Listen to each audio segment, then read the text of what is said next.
let's go ahead and get this show on the road here. We started off the space and it got rugged about 8 minutes into it. That's kind of part of the beast. You play the X game, and sometimes you win and sometimes you don't. Jordan, who's our guest host today, he's on the live space. You're gonna hear him chatting with me here. He is also with Rift and many other projects. I'll let him go ahead and make the introduction shortly. But today this is the second time this year we have both a video format as well as the Spaces link. Because of the rug, a lot of people that got invited don't have the link. So, hey, everybody here, do us a really big favor. Grab this link, share it on your X, share it in your community. Invite people over. We're going to have some good information that's going to be dropped today. We've got some awesome projects. We've got Meet with HQ. We've got Bay Apes. We've got Smoked Out NFT. We've got the creators. We got Rift in the house, and we've got Solana Heroes. So we have a power pack show. It's going to be roughly about 2 hours. We might run a little bit over. Last time we ran a lot over, but we're gonna try to keep things dialed in for the sake of the community and people listening and getting all the power pack stuff that we have coming up. So let's make some introductions. Wow, that sounded really like showy, right? Ladies and gentlemen. Yeah. Well, first up, we have a special guest today, and he's with Rift. You guys may have known him with other really large projects. He's been an innovator in different blockchains and in the Web3 space for a while. I've actually first known about him with Polydoge, which I think is still a legend in the poll space. Jordan, how you doing? Oh, it couldn't be better, bro. Couldn't be better. It's always great to be on the Alpha Show and be live like this with video. There's just so much more dynamics that we can get into, and I like. I'm very animated when I'm talking, so it works out great for me. So I'll be on Spaces and I'll be like moving my hands and stuff, and but yeah, thank you for the introduction. I've been full-time in this space for about a little over 4 years now, and I just absolutely love it. This is a place where you can really capture your dreams. You can do literally anything that you want. And I'll just tell a little background story. So before I got into crypto, I was I'm a disabled veteran, so I was just living off of my VA disability. And when I found crypto, it just completely opened up my whole world and allowed me to work from home and take care of my family and build awesome things and build amazing communities and work with incredible people and not so incredible people, right? Like you get the whole gambit of everything.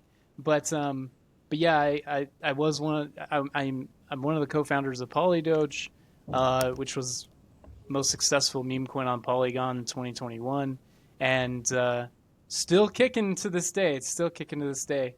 And and then really long story short, because I don't want to give too. I can be very long-winded myself. So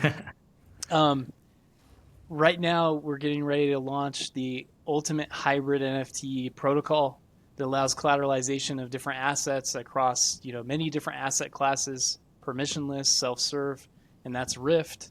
And it's going to open up whole new economic opportunities and gateways to the way that you move the velocity of crypto assets throughout the space. And we'll be launching in about 7 chains. The 2 other projects that I'm a part of and which are really exciting is Farcasters. Shout out to the Farcasters that are watching this right now. Farcast is a token that was launched by Clanker. Clanker just got listed on Coinbase yesterday, which is just huge, for the whole Clanker eco. And so we're just so pumped and to see everything that unfolds from there.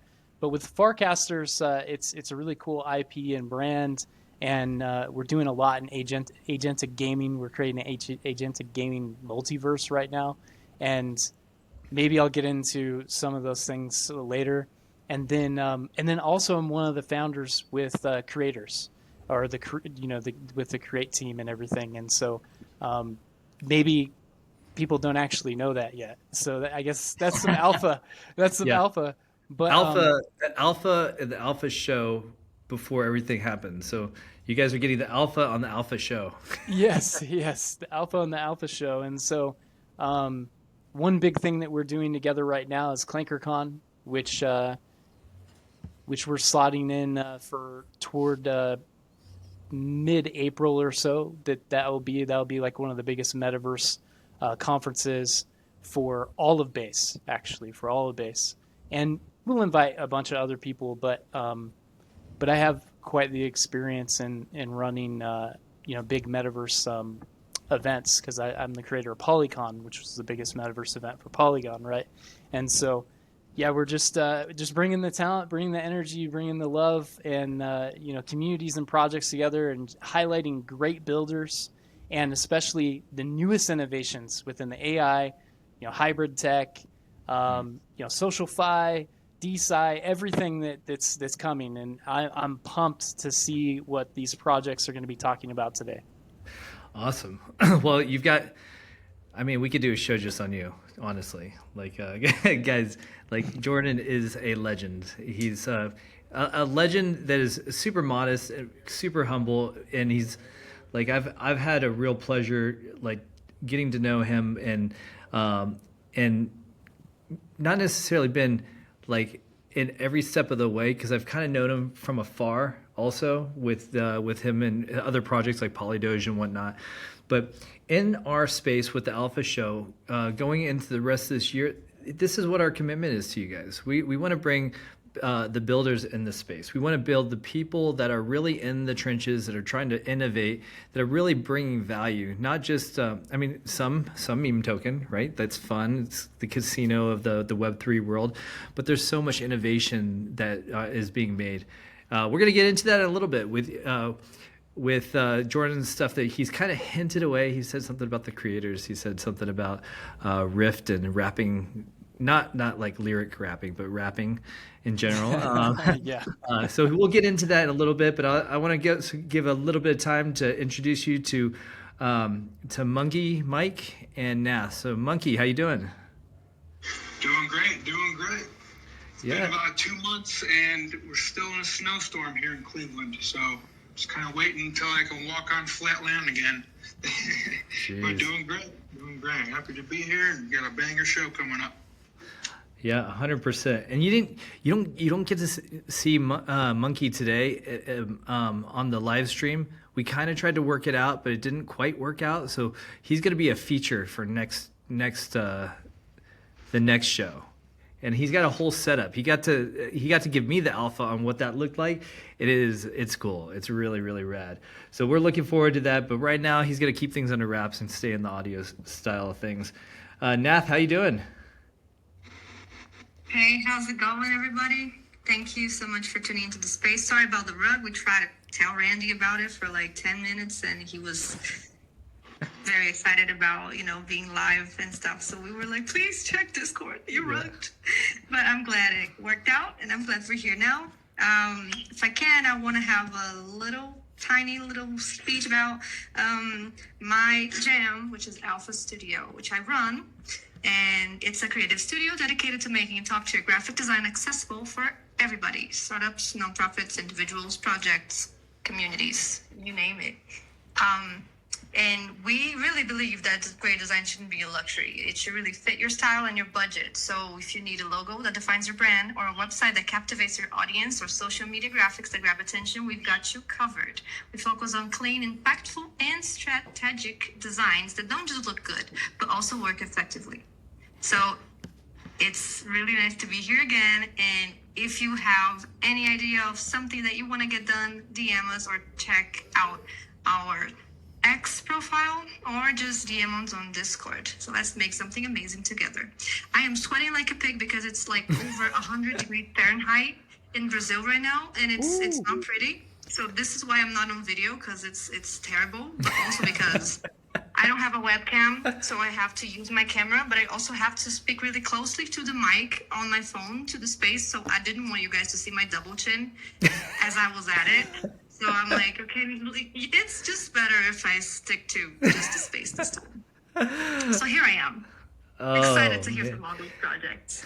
Nath, I love the authenticity of every word that comes out of your mouth here. There's no filter. It's what it is. I love it. And she's in Brazil. So this is an international show here. We've got Jordan. You're in Utah, right? Yeah. Yeah. Okay. Yeah. And I'm here in Arizona. We got Monkey in Cleveland, and we've got Nath over in Brazil. And every week we're gonna kind of mix up things and really broaden our horizons.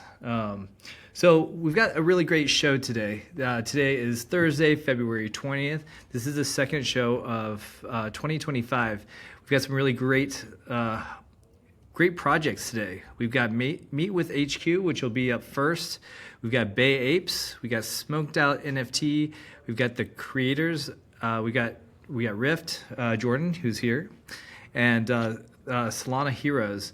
And we might massage around the format a little bit so that we can kind of weave in and out different parts of things. Because Jordan, I think you're involved with the creators also. Yeah, I am. Yeah. Okay. Awesome. I'm excited to hear a lot of the things that you guys have cooking. I just heard about you talked about Clanker just being listed on Coinbase. Anyway, we'll get to that in a second. I'm getting ahead of myself. I'm getting too excited. I may or may not have too much caffeine right now. But we'll get started here. Let's meet with HQ. How you doing?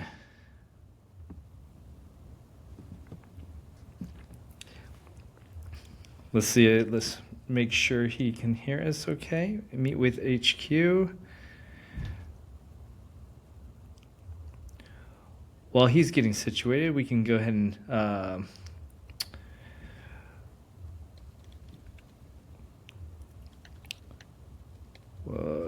let me try to invite him up one more time.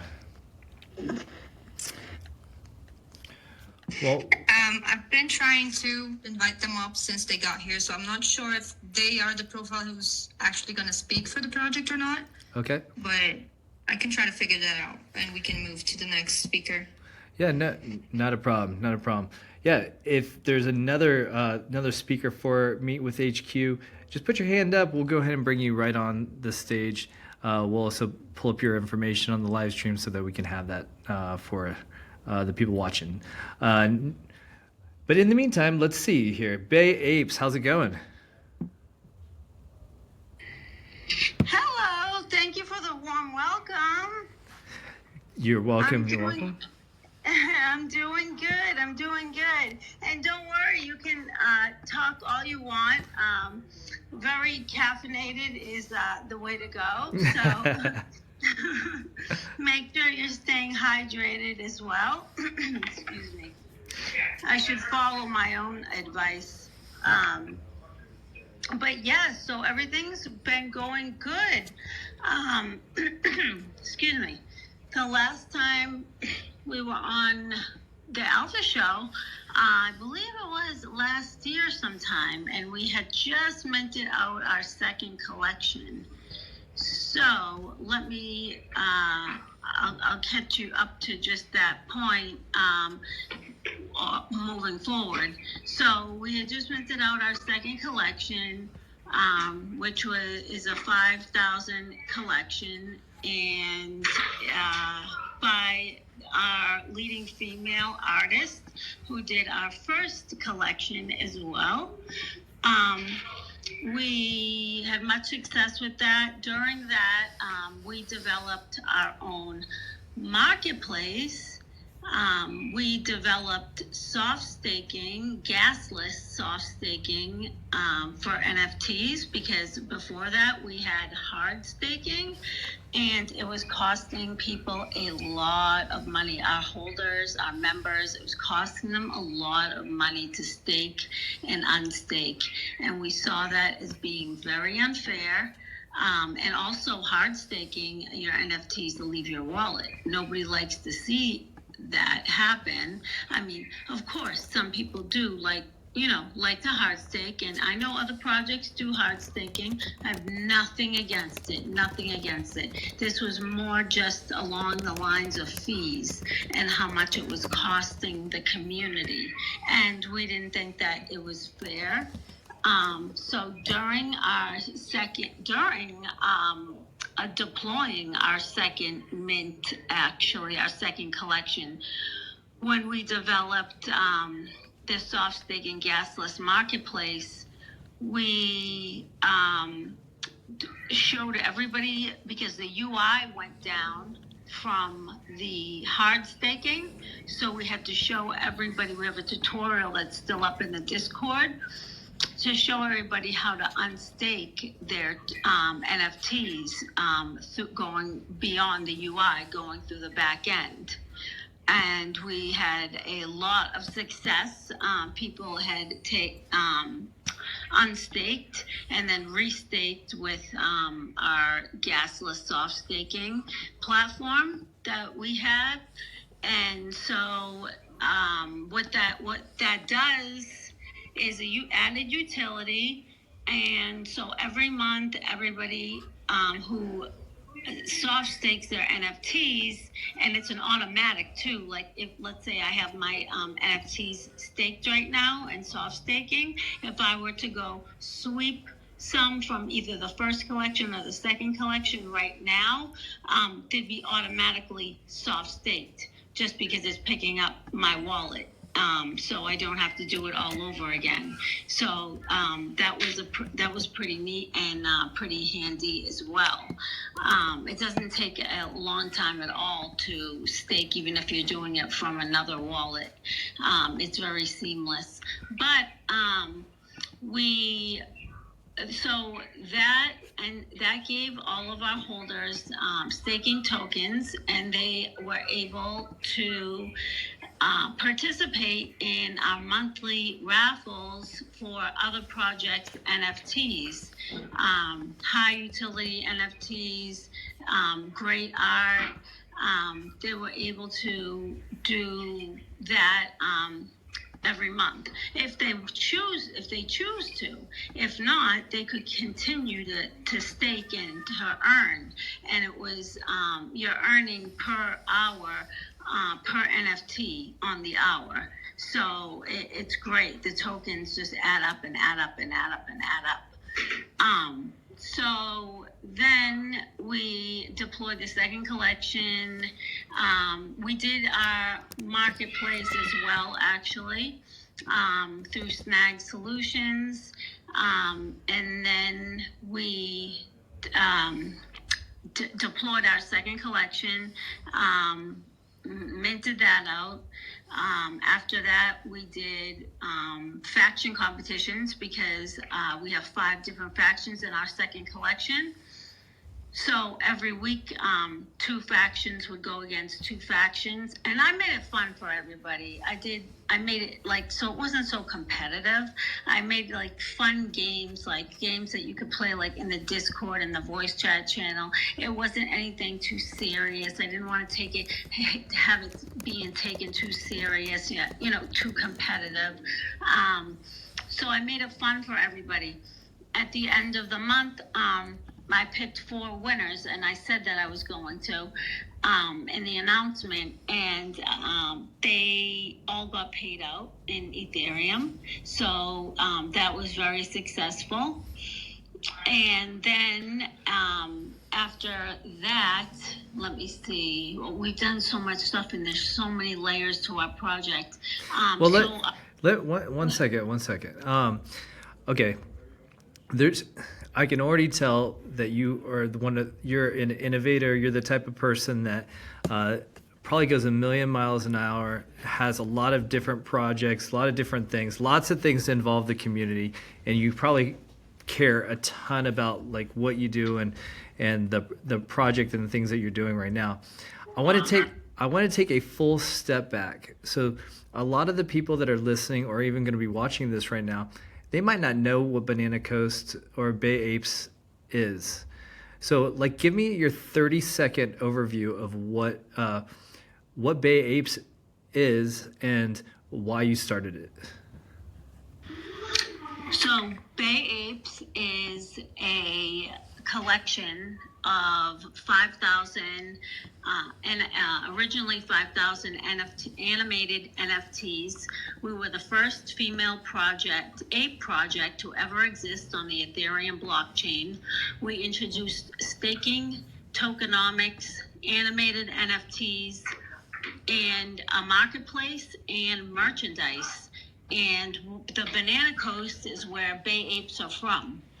And we wanted to make this all inclusive to everybody, but it's more inclusive to women, minorities, and we have given back to the Children's Hospital of Southern California. We're big on giving back. We love to give back. We raffled off a custom 1/1 NFT, and we gave it back to a charity who wishes to be unnamed. The NFT is still in our exclusives where our custom 1/1s are held. So everything is transparent. You can see exactly where it went and where it is being held, and that is who we raffled it off to. That's our way of giving back. And yes, so we are huge on that, and we are building out our third collection right now. It's going to be on Ape Chain, and it's going to hold male and female NFTs. And the third collection is going to be something different, and it's going to surprise everybody. I love that. I love that you started off and you said how it's one of the top female-led NFTs, one of the first female-led NFTs, and I think that's something to kind of focus on, because in the Web3 space, there's a lot of dudes. Let's face it, there's a lot of there's a lot of dudes in the space here, so it's good to have some female presence in the space. And yeah, we need that female energy, right? We definitely need that female energy. That's why Nath is here too. She keeps us in line. Yeah, we're taking over. We need more females, and we have them here, now. And I was on a space yesterday actually, and there was another project. It was a male owned and ran, and he was saying he wanted to collaborate with more female projects because he's seeing them doing the most right now. So I was like so surprised to hear that, and I'm like, yep, absolutely. There's a lot of female owned and ran projects, and we're here to stay. We can do the same thing as men do. We're just females. Oh. Damn right. Preach. That's right. So tell me, I'm checking out your collection. I'm checking out the artwork. Everything looks really great. You're talking about you closed out your first and your second collection. You're about to open up the third one, which is going to be on Ape Chain. Well, what does that look like? When is that? When are you projecting for that to be released? So right now, we have gone over the team, the artist, and the team behind the artist, who I have working on the art. We have another probably 2 weeks until the art is complete, because I went through the files of all the traits. We have 150 different traits with this. This is all hand-drawn art as well. I went through, and when I saw the art, I loved it. I love it, but I wanted to add more traits. So I sent my notes back, and I said, I want this, and this, and this. And they were like, okay, fine, that's fine. And they said it'll probably be a couple more weeks. And then we are going with the platform AIOW, which is amazing. What is that? What is AIOW? AIOW. So they are a launch pad, and you can go to them and generate your own art. You have a 24/7 dev on call for you. you have artists. If you even need help with artists, let's say your artist did the work, you paid your artist, but he's done now or she's done now. They have somebody there who can jump on and help if needed at all. And so you go there with with the files of the folders of your traits, which you and the NFTs that your artist has done, and you actually do it yourself. You go on, you sign on to AIOW online, you make an account, and you put your files in. You drop them in like a CSV file, or import them into the system, and it will generate all of your NFTs for you, your entire collection. They are just amazing. That's great. Yeah. The tools available today it's remarkable, because I remember, first off, we have a marketplace. So we're very versed on not only NFTs creation. Nath that's how we actually met Nath. She helped create all the different variations in our first and all of the collections that we've done. So also, if you need any help, Nath can definitely help out there. But back in the day, everything had to be pieced together.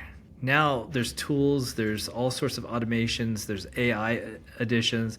Jordan's probably going to blow our minds with some of the things he's working on in a little bit, but it's like just having these launch pads and these platforms, it's really making it accessible for people that share a dream of, I want to be a creator in this world, and I have an idea, I want to put it out, I want to build community, I want to build something special. And that's what I think you've got here, is you've built out this Bay Ape community. Now, if somebody wanted to be part of your community, what is the best way to dive into what you have going on? So we have our website is in our bio on our Twitter account. So where I'm speaking from, if you go to the bio, you'll see the website, and right at the top of the website, we have our Discord invite, our widget for that. We have our threads, and we have our Instagram, all three widgets. We just created a brand new Instagram page. Along with that is our brand new threads page as well. And so that's how they can, jump on into what we're doing. We do rumbles daily. We give away things daily. We're giving. We're a big poker community as well. We do poker 3 days a week with Web3 Poker Club. That's exactly how they can jump in. They can jump into our Discord. We welcome everybody. Everybody's welcome. Yeah, thank you. Thank you for sharing that. So you heard it. Bay Apes, if you want to be part of this community, we'll also have a whole thread of all the projects that are here today. This is going to be recorded, audio and video. We're going to be sharing it out and breaking it out so that our partners, the people that are part of this show will be able to share this information and how to get access. If you follow the profile, the Bay Apes profile, she's got all the links. She's got her hub.xyz with the Instagram, her Instagram website, Discord, even her NFT collections. This is a well-known female-run NFT collection and community. So tell me, you're here on the Alpha Show. What's some alpha that we can bring to our community? With some alpha, let's see. Well, I just dropped some alpha that I really wasn't. I didn't have. Yeah, I was about to say, that ape chain drop. That's news. Yeah, yeah. I was thinking that too. I was like, wait a sec. That was huge alpha. Yeah. That is big alpha. Because I say a lot. This is me. I say it a lot of the times. Like I go on. I do 3 to 4 spaces a week, and my spaces have to do we're a big Nifty Island community as well. Oh, sick. Okay. Yeah. Yeah. big time. We have everybody that's a holder gets a free 3D avatar as well. So that's also something I didn't mention. Is that customized to their specific NFT, or is it just more generic? No, it's not. It's customized to. It looks like one of our zombie killers. It's from the second collection. It's a full-bodied art of an NFT, and it's modeled after that specific trait. So she's full-bodied, but I am having more made. I'm glad we actually started speaking about this because I am having more avatars made. And I'm going to go through all the traits because all the factions, we have 5 different factions in the second collection. And then I'm going to do one for every 5. And then I'm going to do for the OG collection, I'm going to do a different one for that as well. So, yeah, but if somebody wanted a customized avatar, they can get that done absolutely through us. And, it wouldn't be anything crazy. If they're a holder, I feel like they'd be entitled to that. Yeah, so, that's right awesome. on. That'd be something we'd be happy to give. Absolutely. Well, you heard the alpha. The next Bay Ape chain is the next Bay Ape chain. Oh, and there's some more alpha right there. There it is coming, guys. I mean, oh my God! Why I not? forgot to say. I'm sorry, but I forgot to say. I tell people to come to my spaces all the time, right? So I have a Nifty Rebel space that I do every Thursday night. I have our poker spaces with Web3 Poker Club. They are amazing people, actually. So Monday, Wednesday, and Friday, I do the spaces, and that's also when we have poker with them. We sponsor along with other projects as well. And I say to people, if you come to our spaces, you'll hear everything, because some of the community are like, huh? What's going on? And I'm like, well, if you came to our spaces that I announce and I ping everybody in our main chat, you would know what was going on, so... But yeah, so I try to, let everybody know, but, some people don't come to spaces. Some people are just in and out, people do different things, which I understand, and they have in real life going on as well. But yeah, so that was some huge alpha I just let out about our third collection and being on Ape Chain. So that was huge. That's something I've been wanting to do for a little while. And I met some great people on Ape Chain, and I've actually been a holder of AIOW since 2022.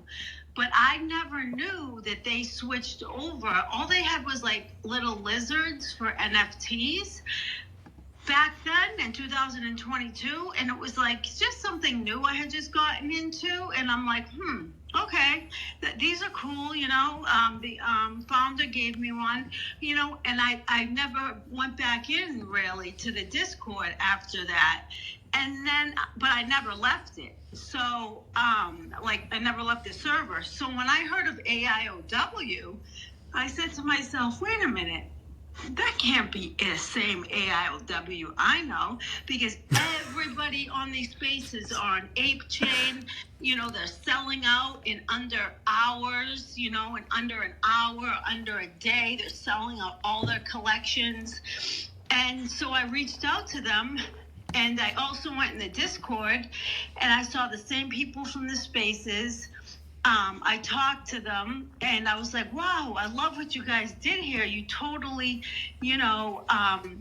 migrated to Ape Chain, and you actually created a launch pad, not only for yourself, but for other creators as well to use. So it's really neat what they did, and it's basically free, if I can put it that way. It's not something, a load you would have to take out of your pocket to use at all. It's very, very, very, very, very cost effective for anybody that wants to use it. So I like how you're here with Bay Apes and you're shilling other things. Like that's community for you right there. Yeah, I like that. she's giving us the knowledge. She's like, hey, if you want to launch an NFT, this is how you do it. Yeah. No, I love it. I love having new tools, in the toolbox. And I definitely checked out their website. I bookmarked it so that I can, check it out more, do more research, and then also reach out to the team and see what the potentials are there, because there could be synergies between Rift and AIOW. So, and that's crazy that they had a collection in 2022 of those lizards and then did that shift. Now, one thing I want to say to you though, I appreciate you so much, because we need founders like you in this space. We need people that are dedicated, they're passionate. They go through the ups and downs. You've been around, I see this account, October 2021, right? Like that deserves special respect. Special respect. I'm telling you, just amazing. We're living in a day and age right now where you got projects that are going in and out, within hours or days sometimes, and the big crypto casino. But I hope and pray that we're going to move to utility, move to quality, move to, founders like you, right? Like I look at the value of what you brought to your community and what you continue to bring. And I mean, I don't know why anyone wouldn't bid on what you've done. It's incredible. thank you so much. Oh my goodness, that was so kind of you. Community always comes first. That's always something I've always said. From the very, very, very beginning of the dinosaur age, I'll put it that way. But I really 2021. Yeah. Yeah, all jokes aside, 2021. Yeah. But I always say community comes first. And you know what? Like you said, I've been up here and I'm talking about another project. Yes, because that's what people do that are supportive. That's what you do when you support another project. You talk about great things or something that somebody else is doing that's amazing. Yes, I can sit up here and shill Bay Apes all day long because there's enough to the project that I'm sure some people don't even know about. But I'm also trying to explain how we're launching our third collection, which has to do with Bay Apes, because, we are going through AIOW, the launch pad, and, I'll be doing all of that. But yes, so I'm just really excited. The third collection is actually, so in our first collection, if you can read between the lines, I'll give you a little bit more alpha. Go for it. Hit us. in our first collection, right? Our OG collection, which you have on your marketplace, Alpha Shares. So thank you for that. But so in our first collection, we have 5,000 NFTs. We have 4,999 that are female, and we have one of one male. Oh, so, you got the alpha male then, like the alpha male. So think about it. He's Alpha Bay. Think about it. I think he's been a busy man. And Whoa. yeah, I was thinking the same thing. I was like, wait a second here. This is like The the numbers luckiest are- ape on the planet or something, right? Yeah. What happens at Banana Coast stays at Banana Coast. exactly. Oh my So God. That's why it's named Banana Coast. I get it now. I get it. I understand. Yeah. It's almost like a reality TV show. Make a movie. What Right. what just happened today? Right. So the third collection is going to be, I think you already know it, right? Because if he was a busy man, you'd know what the male and females are going to be, right? They can't say it because they don't want to. I can guess. I can guess. Yeah, we can read it. We can read it in between the lines. Don't spill all the beans. You want people to join your community. You want people to get to know a little bit more details and whatnot. Of course. But There's a lot more to come too with that. Just with that too. other utility. So. Oh man, I'm starting to sweat. Like my mind's always in the gutter to some capacity. So like, I know. Stop it. But here. I think I turned red for a second there. I was like, oh. I was like, wait a second. Go ahead, Nath. Thank you. Hey, Chrissy, you're right. Keep them guessing. Don't tell them everything because they don't need to know everything, right? Or else we're going to just give away the secret to how to dominate the world, which is what we're about to do. So just keep them guessing. Keep them on a leash. I am so happy, though, to have you here. I always get so super excited when we have a female speaker, female guest. And I love Bay Apes. I love you, Chrissy. It's just so great to hear from you and everything that everyone has said here. I second that. I think you are one of a kind, and we need more like you. And we need more girls too, shielding for spaces and being, up front and on the head of all these amazing projects. I'm super glad that you came today. I just wanted to make sure that I got to say this at some point, because if I don't interrupt these boys, they won't shut up. No. So that's what I do. No, and then we start going down the whole it's kind of like Bachelor meets Bay Apes, right? So Yeah. Nath, thank you so much. That was so kind of you and pure-hearted to say. So thank you so much. I really appreciate that. I really do. So thank you so much for your kind words. You're one of a kind as well. She's a rock star.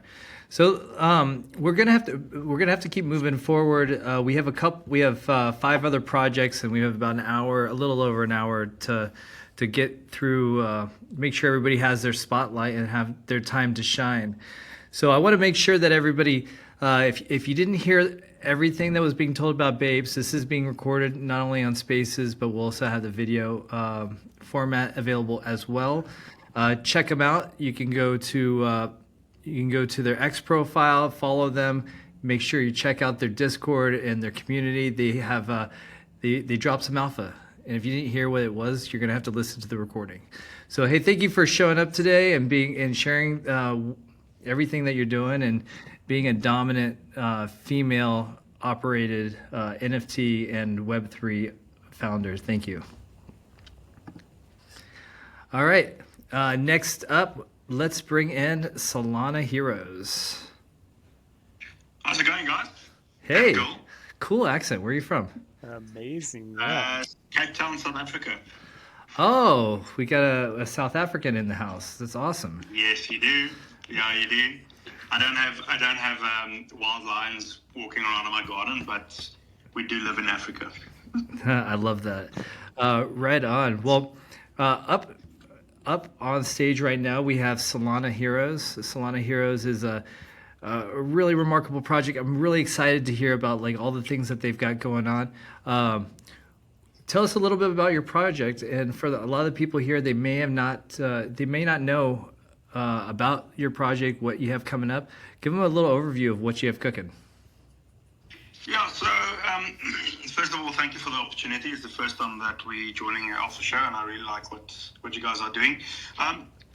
Solana Heroes is basically a project that's trying to save and give utility and life back to all dead, rugged, and useless NFTs on any chain in any wallet, basically. So we've built, we're 99% done.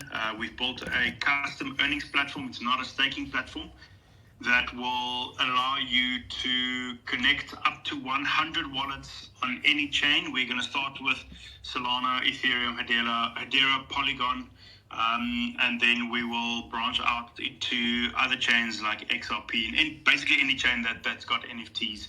Because if you have not been rugged before, you will be rugged eventually. So, yeah, it's like riding a bike. Inevitable. If you haven't fallen off your bike, you will. So, yeah, so that's what our whole project is about. So I don't know if you want me to carry on or do you want to ask questions? No, keep going. Tell a little bit about like why you're doing what you're doing and how this all works out. A lot of the people here, I mean, we just got rugged in the beginning of this space, right? We just got literally rugged by X. But that's not the rugging he's talking about. He's talking about what I don't know. There's some sort of rite of passage of getting rugged. Like you haven't quite been in Web3 until you've been rugged. And I don't wish it upon anybody, but multiple times, and in many different ways. So It's like an initiation almost. You get your stripes. Yeah, 100%. Like I was actually just told the other day, they're like, because we're actually hiring for more people on our business development and sales side of things. So if anybody here is looking to get into Web3 sales, we're looking to expand our team. But they're saying that like, what do you ask people? And they're like, there should be two basic criteria questions you should ask everybody in the interview process. And the first two questions are, do you know what MetaMask is? And second, have you been rugged before? Yep. you just open a can of worms with that. I mean, that's the rest of the interview if they've been rugged several times. Yeah, so everybody in this space is sitting with NFTs that is absolutely useless and you can't do anything with it. And the aim of our project is basically to change that. So we've got two collections in our ecosystem right now, which is our villains, which is sold out. Those are 1,112 NFTs. Owning a villain is basically investment into our project, and you will profit share in everything that the project does. So we're not just a project; we are a registered company in South Africa. We're going to have real world assets in the form of Airbnbs. We will purchase the properties, but we will also sub rentals for Airbnbs, because that opens up the market quite a lot, so you don't have to have a massive capital outlay to expand your portfolio of Airbnbs. As a villain holder, you get 20% of that profit paid into your wallet. You also get a 25% discount on all future collections that we will launch. You also get, I think 30% or 10% of the secondary royalty market from our second collection, and 20% of all collections going forward. And the list goes on and on and on. Basically, as a villain holder, you share in everything that the project and business does. So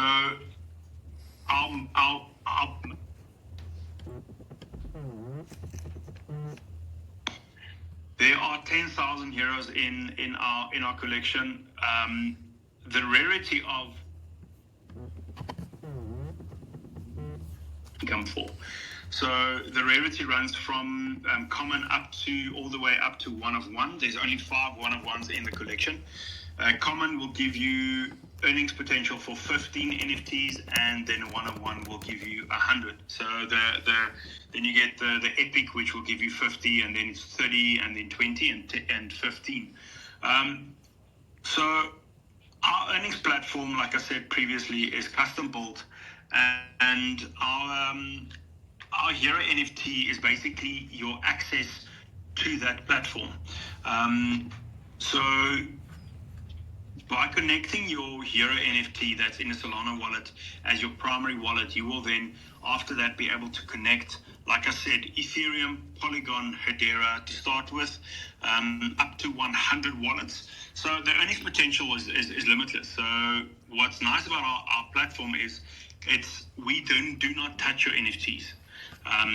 We only read what Hero NFTs you've got in your wallet, and then we read the collections in your wallet, and then reward you accordingly. So let's say you've got 5 Hero NFTs and you can earn income for 500 NFTs, but you've got 1,000 NFTs across all of your wallets. We will then reward you for those 500. If you've got 400 NFTs, obviously you will only earn rewards for 400. The rewards is in the form of our Hero token, which is a non-tradable, but because that was specifically designed so that we can set a fixed price of 0.00083 cents per Hero token. What that means in monetary value is for every 10,000 Hero tokens, you are sitting with $8.3. For every NFT that you can earn income for, you will earn 2.5 Hero tokens per day. So let's say you've got a 1 of 1 and you can earn income for 100 NFTs, you will earn 250 Hero tokens per day. On our platform, you will be able to convert that into Sol, Ethereum, Polygon, Hedera, whichever chain we link. You will be able to convert that, your Hero tokens, into monetary value. You will be able to buy our villain token, convert into our villain token as well, which is our ecosystem's utility token. You spend that on our raffles, on our trades. We've got a loot box that we launched last week where you buy spins to try your luck and win prizes. And the list goes on and on and on. So that's our ecosystem in a nutshell. We've got a lot planned in terms of further utility. And I need to mention, as a villain holder, you can come and stay in any of our Airbnbs, not just around the country, but around the world as we expand, once a year for a weekend, absolutely free with your family as well. So yeah, that's us in a nutshell. So it pays to be a villain, is what you're saying. Yes. So it's a villain is profit share, and Hero basically gives value back to your rugged NFTs. How does that work exactly? Like, okay, I mean, let's say, well, let's say I've been around for a while, so I have several wallets with more dead NFTs than I can even count, to be honest with you. How do you extract value from dead NFTs?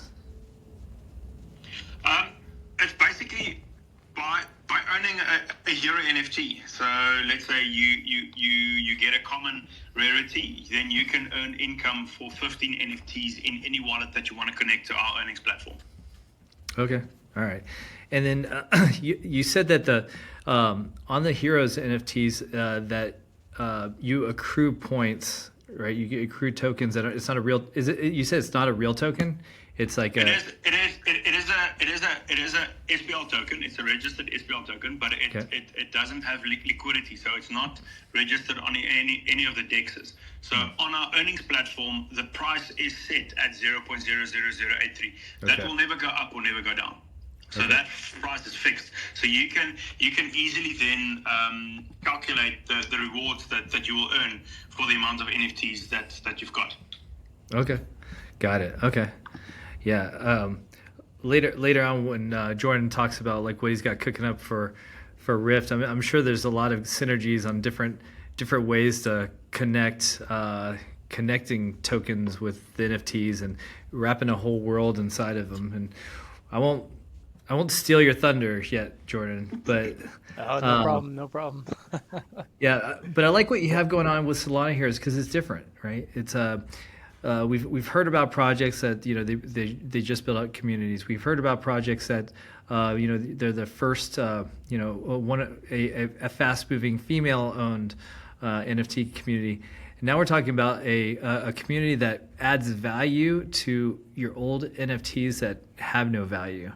And by taking part in their ecosystem, you've got a choice. You got a choice to either, actually, it could be both. I guess that's part of the choices, right? You could you could be a hero, or you could be a villain.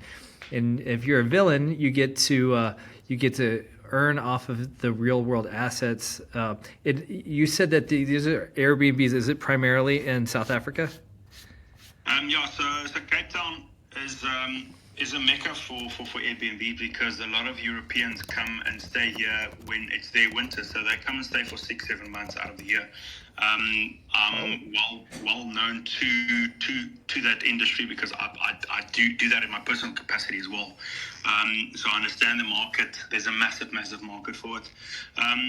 So we will also then include our villains token into our Airbnbs, where people buy a card, so they spend their dollars or euros or whatever it is, buy the villain token on this card, and then that card can then be swiped in any of the excursions that they want to go out on, spas, food, whatever they want to do, spend it on, and then they'll get a discount on whichever activity they want to do. So we've got a lot planned. If you own a villain and a hero NFT, for every pair that you've got, you get our third collection absolutely free. Just the FYI. Wait, what? And what's the third one? So the third one will be a investment type utility. So 80% of the mint funds will go into a portfolio. My 9 to 5 is I run my own accounting firm, and I've been a day trader for 15 years now. So we will invest that money into different funds and to generate income, and then that income will then be split between all the holders. Ah, nice. When do you plan on? And I'm guessing that's some alpha here too, because I'm looking at your site and I only see 2 collections on here. So that's definitely alpha. That's something that I've mentioned a few times, but not a lot of people know. But so as a villain and hero holder, you get our third collection absolutely free.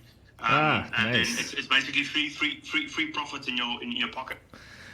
Man, that sounds like a good deal. You can't beat free profits. And just a real shout out. South Africa is one of my favorite places in the world. My wife is from Malawi, Africa.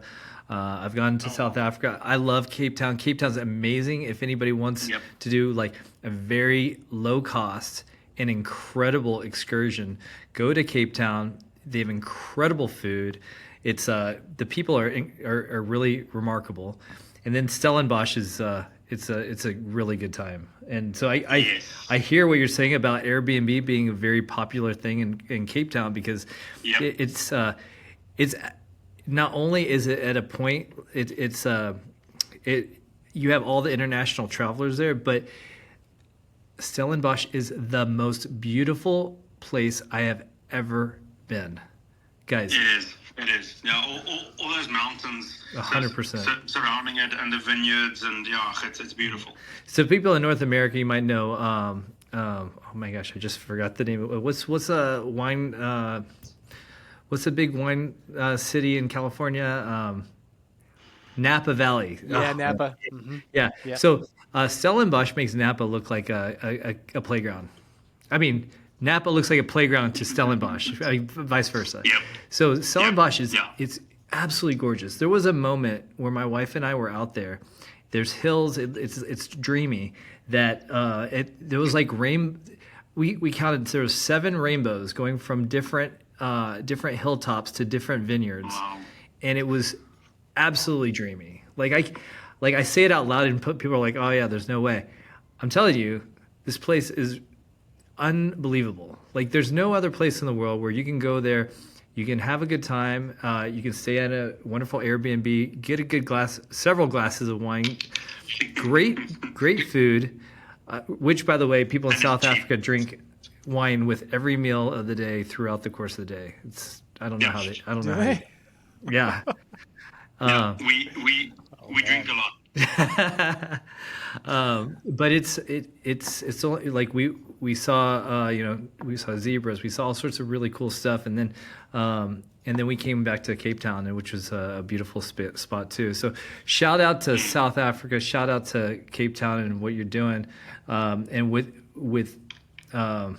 how you have the villains with the profit share from Airbnbs, and then a way to have discounted adventures or experiences. Man, I'm telling you, I'm definitely going to check out your community and dive in really, really deep. And then I appreciate that. You got the heroes side of things, where there's you're basically you're helping us from the pain of the rug by Yes. letting us let us experience your community by walking away from some bad news from other communities. Yeah, another thing about another beautiful aspect of our platform is it's not only dead, rugged, and useless NFTs. It's literally any NFT in your wallet. As long as it's non-custodial or soft staking, you can earn double rewards for those NFTs. So any project that is live and active, and you are earning rewards for those NFTs, as long as those NFTs are in your wallet and you connect that to our platform, you can earn double rewards for those NFTs as well. So it's not just dead, rugged, and useless NFTs. Yeah, awesome. Do you have metrics of like how many dead NFTs are within the eco right now that are being tracked? I had that about a year and a half ago, but that changes on a daily basis. Okay. It's too many. About a year ago, there was 1.6 million people that had a Phantom wallet.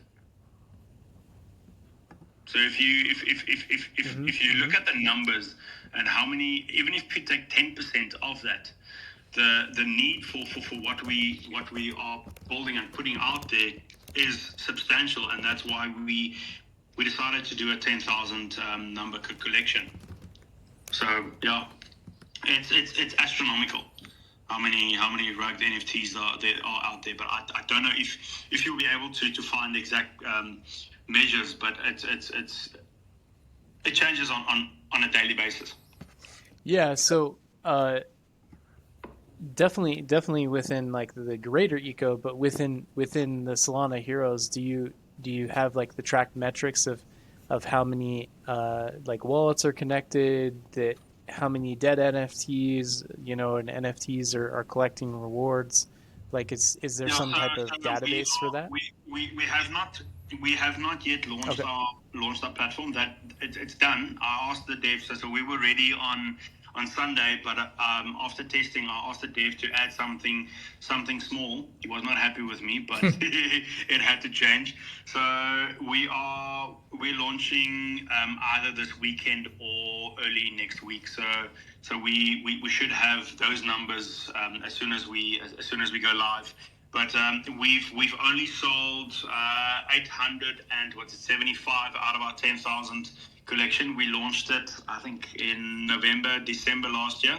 So yeah, we're still early on that, but I'd honestly believe that our sales will bump up drastically once we go live with the earnings platform and prove our concept. I think it's really cool. That's a great concept. Yeah, I like it also. I think, and for everybody that's listening today, we're talking to Solana Heroes right now, and they have two collections. One is the Villains, the second is the Heroes. Villains is sold out. Heroes is that minting right now? Yes. So if you hold a villain, it's 0.15 sol. If you don't hold a villain, it's 0.2 sol. So we try and keep it as low as possible to give as many people the opportunity to get involved. Okay. Yeah, and on their website, they've got a roadmap of the things that they're doing. They've got he dropped a little bit of alpha about the third collection, and Yes. all you have to do is have the first and second one to be a participant in the third one, which has a lot to do with. He said something about he's going to make it rain. Lots of money and wine. Like come to South Africa, stay at the Airbnb because you won't be able to drive around. You're gonna go to beautiful experiences out there, and he's gonna make it rain with money. Just all you have to do is get all three of his collections. Yep. Exactly. Yeah, that's it in a nutshell. And I'm gonna make you rich on your rugged NFTs. And then he's going to turn a frown upside down by using a whole bunch of bad NFTs and making it into money. I love it, man. Yep. So, okay, Exactly. thanks for showing up. Just real quick, if somebody wants to be to learn more about Solana Heroes or wants to be part of what you have, what's the best way for them to get involved? So what they can do is they can hop into our Discord and say the alpha is saving NFTs in the chat, and then we will give them 1,000 euro tokens to start the journey with us. All right, man, that's easy. Go to profile, go to their, you said Discord? Yes. Yep, Discord, and just put, go ahead and, what do you want, what, I'm probably going to do it right now. Alpha is saving NFTs. Alpha is saving NFTs. You heard it. Awesome. All right. Well, thank you so much for showing up today and sharing what you've got. I know you've got another space right around the corner. Next time I'm in South Africa, I'm going to hit you up. Yeah, 100%. Buy a villa and you can come and stay in any of our Airbnbs for free. Oh, well, count me in. I'll be there. That utility is incredible. Yeah. No. I appreciate it, guys. Sorry to love and leave you, but I've got another space that I need to head to now. No, we appreciate you being here. All right. So next up, we've got Meet With. We were trying to get it connected a little bit earlier. It seems like we had a little bit of technical difficulties with one of the profiles, which is completely understandable. Like, let's face it. Earlier we had, the X gods just didn't want the first space to happen, so we had to come up with a new link. So we understand technical difficulties. We're okay. This is a go with the flow type of situation, and honestly, like sometimes that's when the best magic happens. And before Meet With jumps on here.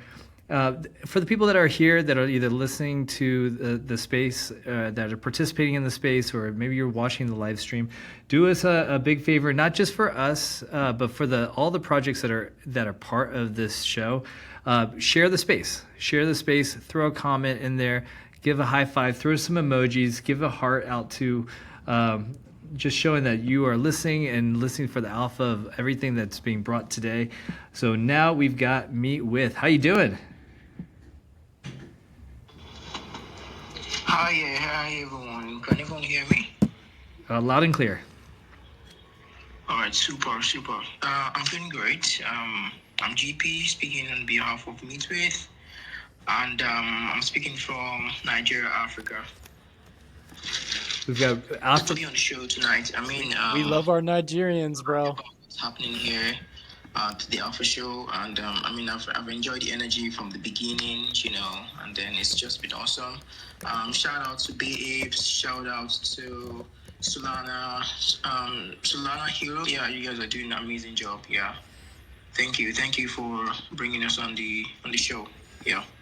Well, thanks for being here with us. Our team really tries hard to bring back or to find unique and special projects that they're adding value in the Web3 space. And today we've got Meet With, and we've got GP here to represent. GP, do us a favor for all the people that aren't familiar with this with Meet With. Meet With Wallet and Meet With HQ. Give us a brief overview of what you have cooking. All right. So Meet With is focused on helping people.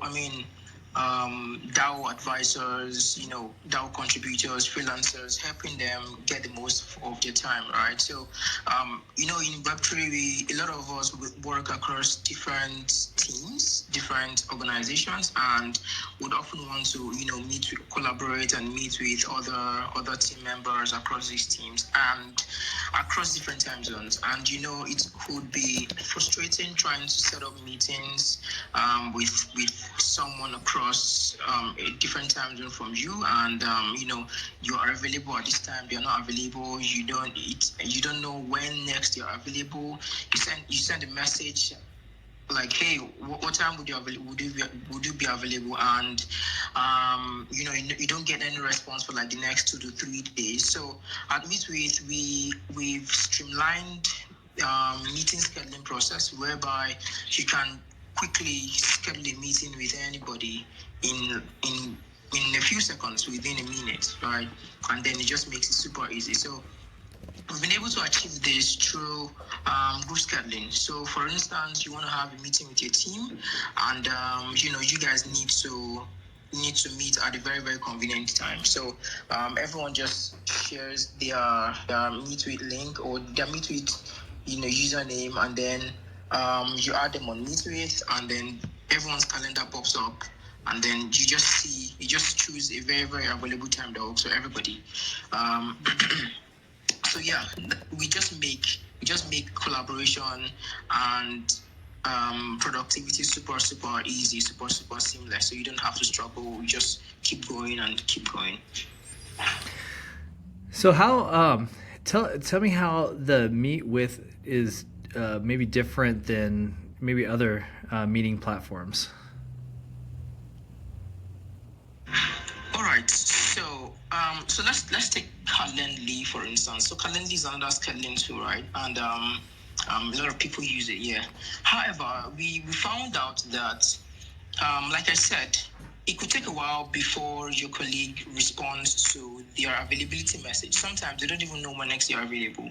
Sometimes they get swarmed up by the much blockouts on their calendars, and they just don't know when next they are available. So this is actually a problem. This is a problem because you might need to really, really talk about something over a call, and then the other person just doesn't know when next they can take a call.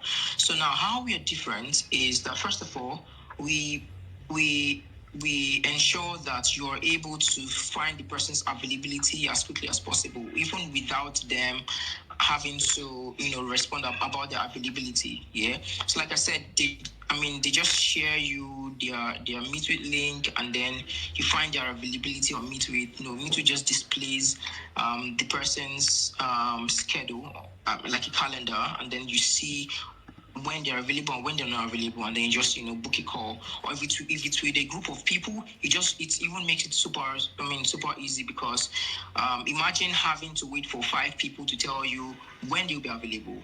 We all work remotely, and then people are in different time zones, right? It could be daunting. So you just have to book the call immediately, and then you can then choose your meeting room, Google Meet, Zoom, Jitsi Meet, Dodo, or even your custom meeting room if you so desire. And also, so there's something else that we do that others don't do, which is privacy. So we are built on decentralization, and we value privacy. So for instance, let's say you want to meet with a client, and maybe the person just doesn't want to maybe share so much of their details, like maybe their email address and all that. So they can just book a call with you as a guest, and then they receive the notification, and then you guys get on the call and all that. So we value this a lot. Also, if you have to, while setting up your Meetwith account, we have options for you to either set up your accounts with Google or with your wallet, right? So we value privacy so much. Yeah. Well, I see all the features that you guys have, and I think I think with some of the features on here that, besides just the availability and what you were saying, that it puts everything in front of you for making that really accessible. One feature, there's 2 features here that I think I personally think is like distinguishers here. One is there's a Discord bot for instant scheduling. How does that work? Oh yeah. Thank you for mentioning that. I was going to mention that. So the Discord bot works such that you can easily book a call right there in Discord. So here's how it works: you add the bot to your server, right? And then you prompt the bot with a command. So you use the / command, and then it brings out different options. And then you just you schedule a call. You add up those who you need to be on the meeting, and then the meeting is scheduled. Super easy. Doesn't take so much time. Yeah, I like that because in the Web3 space, it can be very easy to like you go from Discord, you got email, then you have you might have Telegram, you might have WhatsApp, you might have like you have X, right? And then you get emails, you have your calendars. Some of them work together, some of them don't work together, but a lot of projects in Web3 are on Discord. So keeping everything in one spot and making it secure and accessible is, I feel like, a really big distinguisher in many of the calendar types of applications. I also see that there's token gated and private meetings. Is this token gated with just ERC20 and Solana tokens, or I think that's a distinguisher just by itself, like just making it so that you have private spaces for people in a certain community. Oh yeah, the token gated feature is something we're currently working on. I mean, it was live. We took a pause on it because we wanted to make it more and more useful for a larger demographic. So, however, how it works is, I mean, it works across different chains, and then we are currently building it. We are currently doing research and building for coaches and consultants, right? So we understand that these people need to have paid sessions, right? And then, of course, it's privacy focused. So token gated meetings is something we're currently working on, and we are currently doing research just to know what exactly coaches, consultants, and freelancers would want, and then so we can just create it for them. Excellent. How long have you guys been in operation? We've been in operation since 2021. Okay, awesome. Well, I mean, one thing really nice about what you're doing and what you're representing here, it's really straightforward.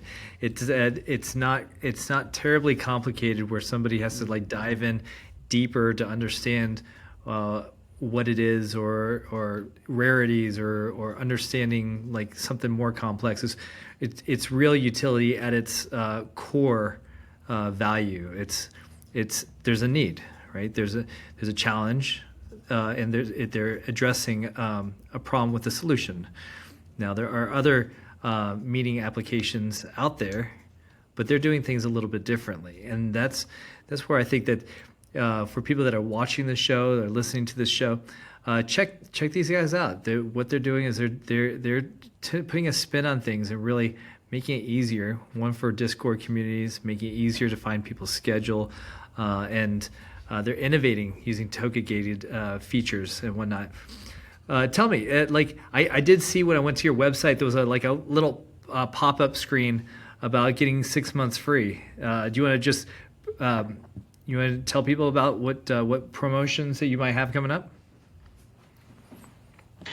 Oh yes, sure. So we're currently running 6 months free premium access to Metric premium features, and once you just get on the website, you get the prompt, and then you just sign in if you already have an account, or sign up using the coupon code, and then you get premium access. So one of the things that comes with the premium account is the ability to customize your link. So normally on Meetwith, you're as a regular account owner, your personal link it's very, very long, right? However, with the premium access, you can customize it to just have your name. So once anyone requests for your Meetwith link, you just send it ASAP. I mean, you don't have to think, you don't have to go search for it. It just makes it super easier. And also it helps. Another thing that the premium accounts would come with would be access to ability to host token gated meetings, right? So it just makes it easy for you to go as far as you want using Meet.With. Excellent. Well, thank you for showing us this new tool. I think this is something that I could definitely, that would help me as far as help me and probably a lot of other people that are checking this out. If you're a founder in the space, if you're just a busy person in general, but if you're trying to link and network, the Web3 space is one of the very few spaces in any part of technology or in Web2 where you may have access to the operators, the founders, the core team. It's almost like a direct connection, good or bad, right? Like there's some bad to that too. It's hard to really work when you have that direct connection. But what this does is it allows for your availability to be put out there. That way you can be intentional with your time and to be able to make yourself available to not just your team, maybe even to other people by using this platform. Thank you so much for showing up today and helping us out. If people want to download Meet.With or to start playing with the software, what do you recommend them doing? Oh yeah, our website is currently we are running the web app. So our website is on our profile, meetwith.xyz, and then you just up and running ASAP. It doesn't take so much time. And again, if you need, just so that you are able to collaborate easy with your team on Discord, you can just set up the Discord bot on your channel, in your server rather. The directives to do that is right there on our website at the Discord bot page. You just see everything you need and then it just works quickly. Yeah, awesome. Well, thanks so much for attending our space today. This is Meet.With. Their website is meetwith.xyz. They have really an innovative scheduling application that can really help things out. I'm gonna be playing around with this tool in the background, and I'll be talking to you guys soon. This is really great. Thank you for being part of our show today. Yeah, thank you for hosting us. Right on. Well, we're a little bit over halfway there. We've got a really great projects going to be wrapping up the last half of the show. We've got Smoked Out NFT. We've got Jordan Charters with Rift as well as the creators, and we're purposely putting them together because they do work together, and there's some really cool stuff that they're going to be releasing. Has released, and even some of it just got listed. What did you say today? Oh well, that's Clanker. So Clanker is the basically the Bitcoin of the Clanker ecosystem, right? By Proxy Studio, and they got listed yesterday on Coinbase. So yesterday. Yeah, Okay. so it went. The price went from like 30 mil to like 140 mil within maybe 30 minutes, an hour. I mean, it was pretty quick, right? So, I mean, it did dump back down because obviously we're in that part of the market right now where no one wants to hold anything, even things that are amazing. So which is great frustration for many founders right now. We'll get back to belief. We'll get back to real belief soon. I'm hoping and praying it happens. It should happen. Yeah, we'll get back to that in just a second. We'll up next we're gonna talk to Solana Heroes. Solana Heroes, are you here? Dun, dun, dun, dun, dun, dun, dun. I'm sorry, not Solana Heroes. Smoked Out Labs. I'm sorry. I was about to call you out. Like, what are you doing? I am Get so off the sorry. mic, let me do it. Yeah, all right. My bad. Let's try this again. Smoked Out Labs, we've got you up next. After that, we got Jordan Charter. I'm really screwing it up now. And the creators. These guys. He's probably drunk. He's had a bad week. Randy. Hey, I only have an energy drink right now. Like, I'm trying to keep it like PG over here. All right. Up next we got Smoked Out Labs. How's it going? Pretty good. How you doing? Thanks for having us on the show. Right on. Better than I deserve. And apparently I'm like tongue twisted and upside down right now. So maybe Smoked Out Labs is exactly where I need to be. I'm probably on your level too. I got bad anxiety, so I'll probably get tongue twisted too. You're totally good, man. You're in a safe spot here. We've got we have Nath, who's always giving me crap, and then we got Monkey here, and we've got our guest host Jordan. So just relax. The space you've got, the floor is yours. Tell us about what you have cooking. So I'm Smoke. I'm the founder of Smoked Out Labs, and we're a 420 friendly community based around fun and games with goals of becoming a merchandise brand. Oh, man. And full-time dad. Yeah. Hold up, buddy. But so we've got games going on constantly. We've given away thousands of NFTs and thousands of dollars back to our holders. One of our main games is the Brawl Crawl, which is something I started before I started this project. And that's our biggest event that I've held every Friday for over 2 years now. And with that one, we get together 10 other projects every week, and we run 3 rumbles in every server. Each project gives a NFT or crypto away with each of their rumbles. We also have a race cord that one of our mods runs every Thursday in the Discord. You can earn NFTs from that or server tokens, which we call our smoke tokens. Then can be used to purchase NFTs in our Discord store. We have 2 main collections. Our first being the OG collection, which is on the Polygon blockchain. Give me 1 second. My son wants a camera on his tablet. No, you're totally good. No problem. I mean, dad life is real life. We get it, man. We get it. We get it. Yeah, I got boy-girl twins that are 2 years old. So, ooh, yeah. You're in the weeds. Yeah, I am. Yeah, he'll be cool. Yeah, earlier my daughter was knocking on the door. Dada, dada, dada. I knew he was going to do Dada's this working. as soon as I started talking. No, well, that's how kids work, right? Like they wait for the most inopportune time, and then, bam, there it is. Yeah, I have a 4-year-old and a 2-year-old, and I get it. It's real. more purpose for the whole smoked out labs and being 420 friendly. Our first collection is our OG smokes. They're based around gas masks, and that's a 3,000 piece collection. With that, it's available on secondary.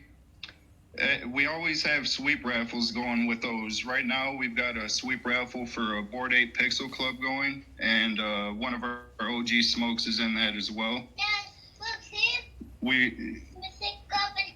Our second collection is our AI smokes, which that's on the Ethereum blockchain, and those are currently minting for 0.025 ETH. With that, we've got a couple big giveaways going right now in the mints. When we hit mint 371, we're going to be giving away a half ETH to someone who mints between, I believe it was 271 and 371. I'd have to look in the Discord to be sure.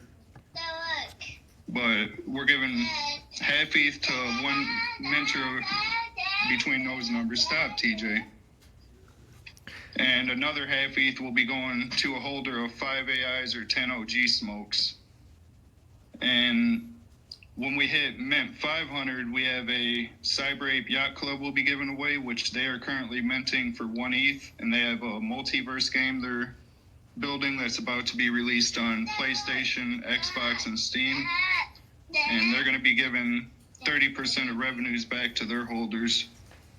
We also have a 2 ETH giveaway we're doing at the mint out of AI Smoke, and that will be going to a holder of 5 AIs or 10 OGs as well. And those numbers are compounding, so if you own 20 AIs, that would be 4 entries into the giveaway.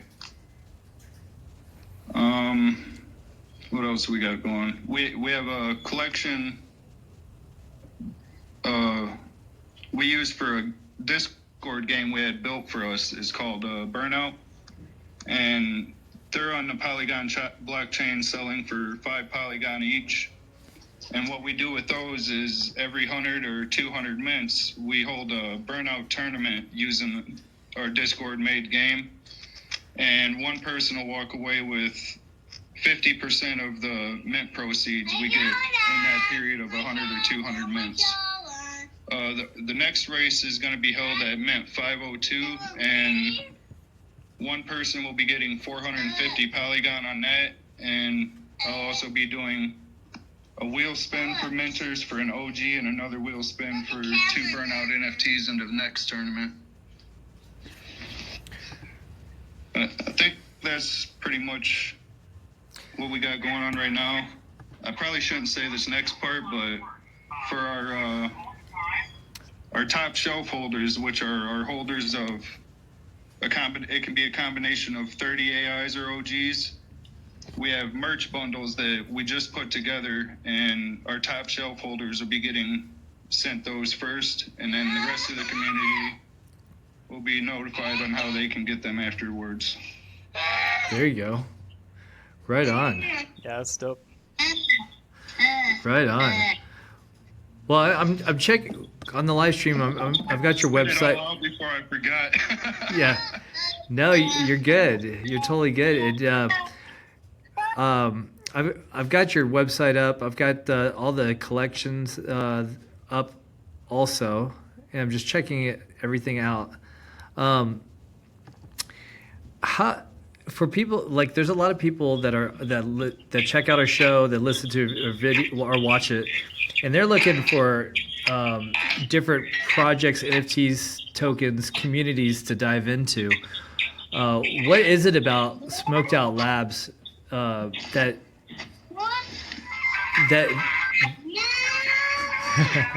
this is fun? You know, sidetrack on this. I totally relate with what's going on your side of. No, and trust me, it's totally cool because I totally get it. I hear Blippi in the background. I hear the stuff there's a lot of people on this show that they're listening right now, and they're like, we get it. It's okay. But for Smoked Out Labs, for people that aren't familiar with what you've got going on, and they're looking for something new, what is it about Smoked Out Labs that should attract them? What type, what are they going to get from your project, your community, and the things that you're doing? I think the most attractive thing about us is our community itself. But other than that, I would say the fun and games. We constantly have different things going on in Discord every single day. I do random games that I just come up with, like, say, scavenger hunts. I do those where I'll have community members get together 3 random household items, and the first one to get a picture of all 3 together and put it into Discord will get an NFT or server tokens. I've done word searches that I'll make based around our collection or the project and drop them in for first people to complete to get prizes. There's just always something going on, something different to keep people involved and entertained. Yeah, I think that's a big I think a distinguisher, or like a lot of people that listen for this show, some retail is kind of starting to emerge into this market, and we're starting to see something in 2025 that I don't think we've seen probably ever in the Web3 world. You've got a president that supports crypto. He's making a bunch of wild and very positive changes for the Web3 community and world. I mean, they drop a meme token at the very beginning of his before his presidency, and so we're going to start seeing people that are starting to get interested into the crypto world and the Web3 world, and they're looking for communities. They're looking for NFT drops and token drops that are worth their time to experience and be part of. And one thing I know about Smoked Out Labs, and this is not something that like I didn't talk to these guys ahead of time about this or not, but is there something I do know about them? And this is because they do have a good reputation on the blockchain, where he does a lot of things for his community with keeping things fun and prize oriented. Lots of prize. You kind of heard him go through things where he's like, between these different mints, we're going to drop half an ETH or this many Polygon or Pol. And like, if you just be part of their community, because they're always doing giveaways, they're always giving back, they're doing all sorts of stuff that is fun and engaging. So if you want a project or community that has that engagement, that has they're doing all sorts of givebacks, and they're promoting different aspects of their mint than just just the mint itself, Smoked Out Labs is definitely one to check out. I appreciate that. Yeah. So tell, if somebody does want to be part of Smoked Out Labs, what's the best way for them to connect and to be part of the crew? The best way would be just to hop into Discord, ask questions, hang around. Something will pop off really soon, I'm sure. The best way to get involved with us as a holder would be to sweep an OG, which right now you can get for around $9 or $10. I think our floor is at like 28 Polygon, which with Polygon down right now, it's real cheap. Real cheap. So too cheap. It's below FTX crash levels. Have an entry to get your 10 OGs and have an entry into the 2 ETH and the half ETH giveaways we have going. It's a pretty cheap entry into that. Well, that in a way is a type of alpha, right? Like, if you're going to be part of a community, sometimes timing is everything. Like, you want to get in before it's hot, before it's like really pumping. And Jordan was talking about how Pol or Polygon's below FTX when FTX crashed, and I was just looking at it, and it kind of makes me sad because I've got a ton of Polygon that I was like, oh yeah, with this with Aguilera, baby, yeah, no. yeah, with everything all leaking up and all the stuff that's happening on Polygon, this is for sure gonna moon, and I still think it will. Like I'm crossing my fingers. Polygon will have its day. It'll have its day, but it's kind of crazy that I think we were at 260 in 2023, right? In 2023 in the bear market. I also forgot to mention the next person to mint a red AI smoke, they'll get 0.01 ETH back, and our mint price on those is 0.025, so you'll be getting it for 0.015 if you mint the red one. All right. And I believe there's 68 more entries or 68 more mints before we're giving away a total of 1 ETH. Which collection is that? The OG collection. Okay, got it. Okay. All right, hold on. No, the AI. Sorry.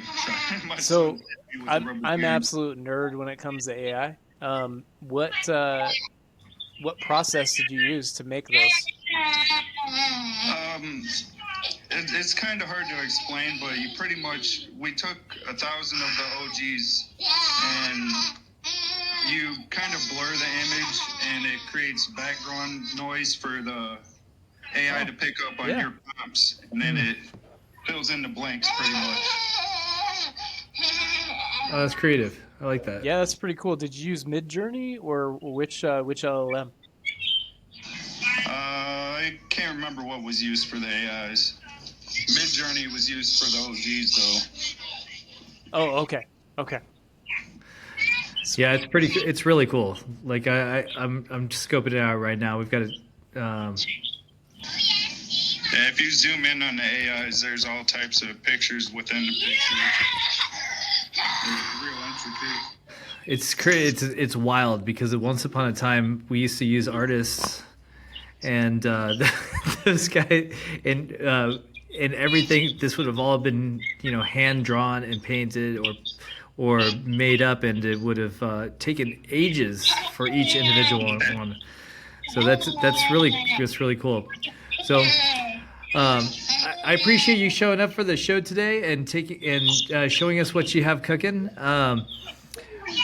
For people that are watching the show, that are checking this out, check these guys out. Check out Smoked Out NFT. He's got a bunch of promotions for the next mints, including the one he just said. If you get a red mask, red AI. Yeah, a red AI mask. Go follow them on their profile. As we're going into this next cycle, which is right around the corner, like if you look at the cycles and if you actually like overlaid one cycle over the other, it is actually quite remarkable how similar what we're experiencing right now is to prior to the last bull cycle. So, I mean, no promises, no financial advice, but if you just look at it, there was a big retraction before things just shot up. And I'm really hoping this is the big retraction. I know in Solana, I feel it, but there's a big retraction before things kind of shoot up. And with this retraction, Pol is at is a steal. Like if Pol or Polygon it gets anywhere close to where it was in the last bull cycle, I feel like they have the technology, the know-how, and the communities and the game chains to potentially be remarkable. I bring that up to say that if you with Pol being only at 30 cents right now, you can take part in Smoked Out NFT for very little money and be a really big person in their community. So this is the time to do it. If you do now, it doesn't cost a whole lot of money. But if you do it later on, who knows?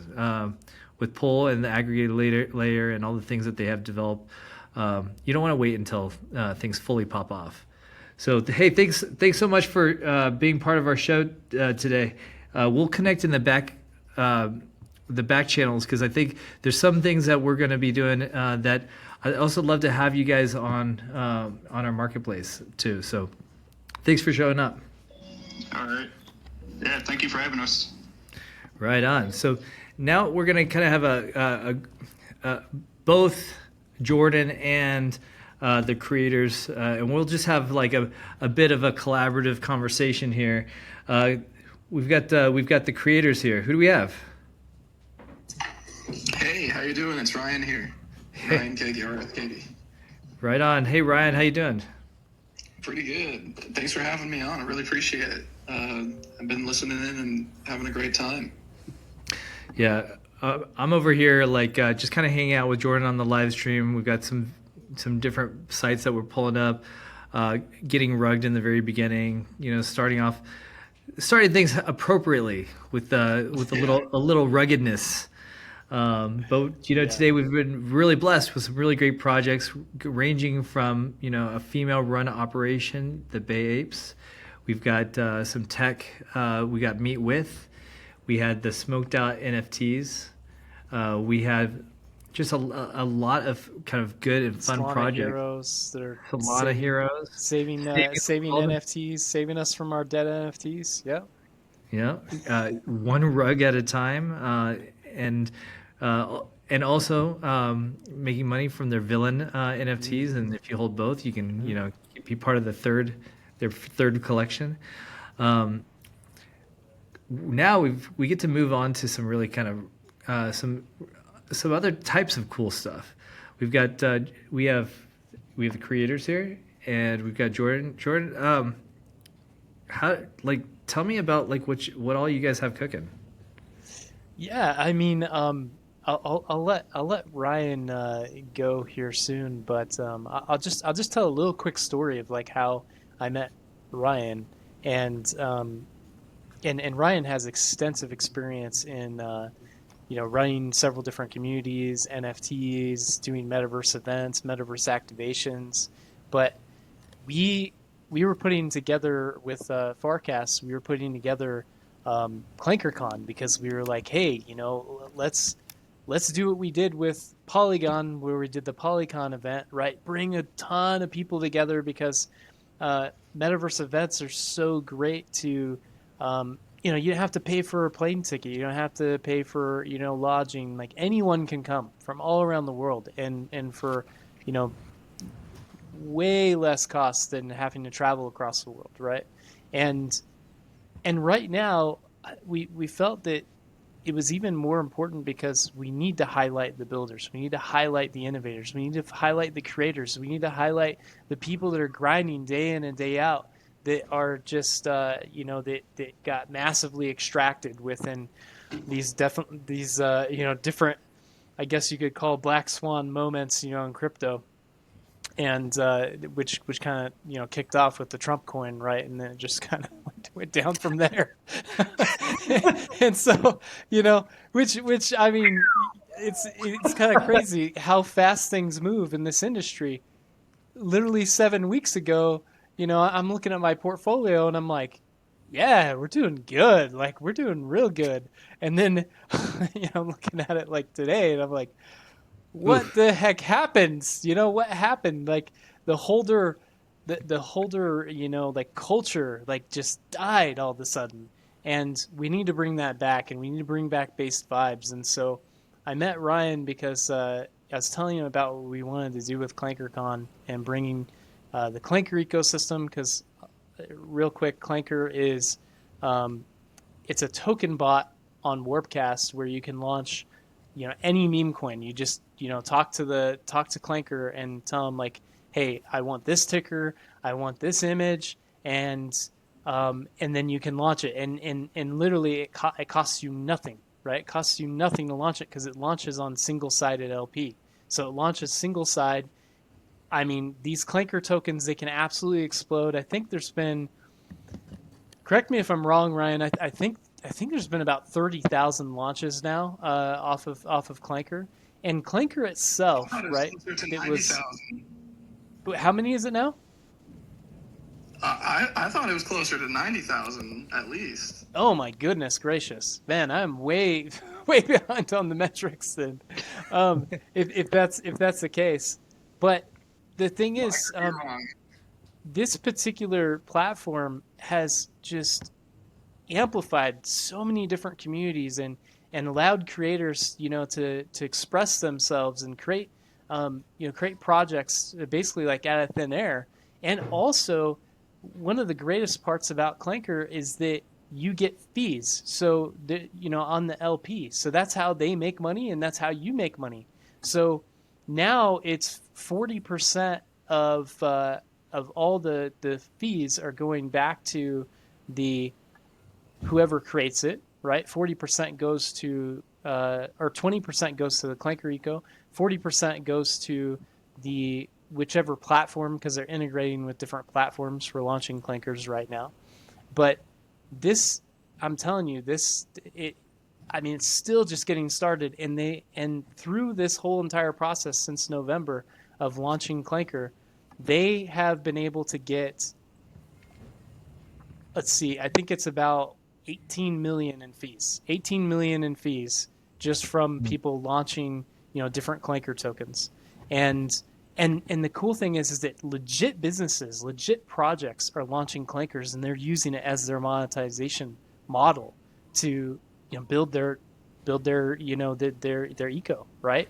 And so it's just so exciting to be a part of this community. And so with ClankerCon, we're bringing it all together. We're showcasing it. We're showcasing all the amazing things.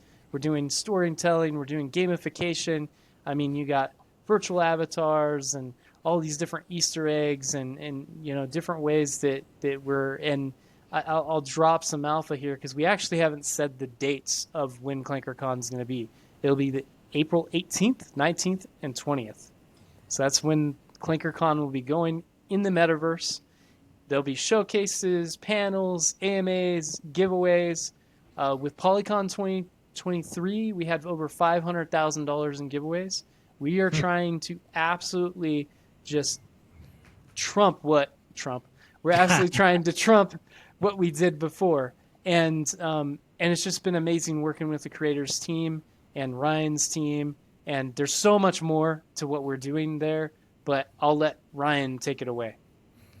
Well, wow. Ryan, how about that for an intro? Yeah, I really appreciate it, Jordan. Honestly, this has been such an awesome experience meeting Jordan. We met in the base content creators group maybe a month and a half, maybe a little bit longer ago, but we instantly connected over, metaverse design and events.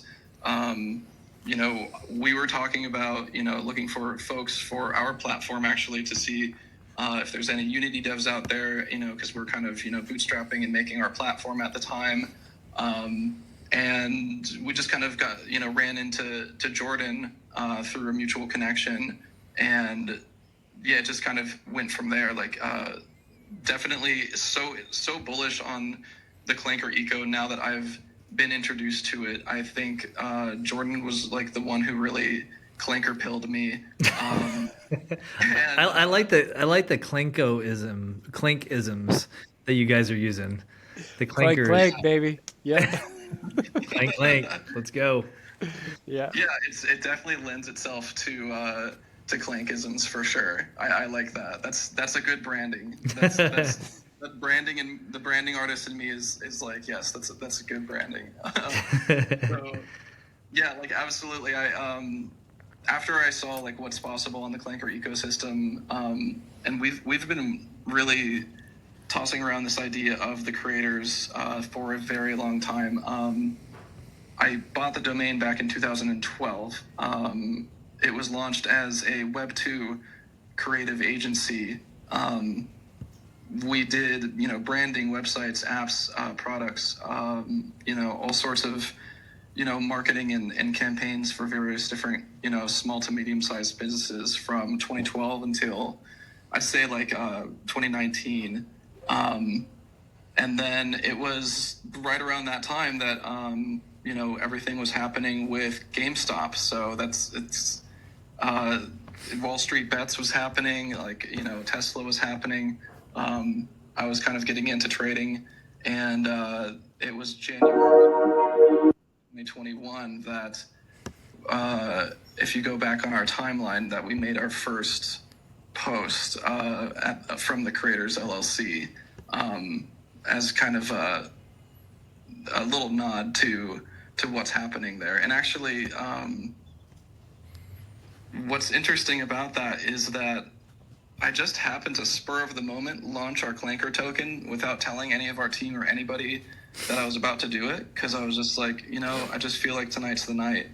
That happened to be exactly 4 years to the date, January 28th, 2025, from the event that affected the entire stock market, that shook our financial system to the core and made us all realize that the system is rigged against us, creators and, builders and people who are out here making businesses or trying to, be an entrepreneur. Or that's when we all realized that the current system is rigged.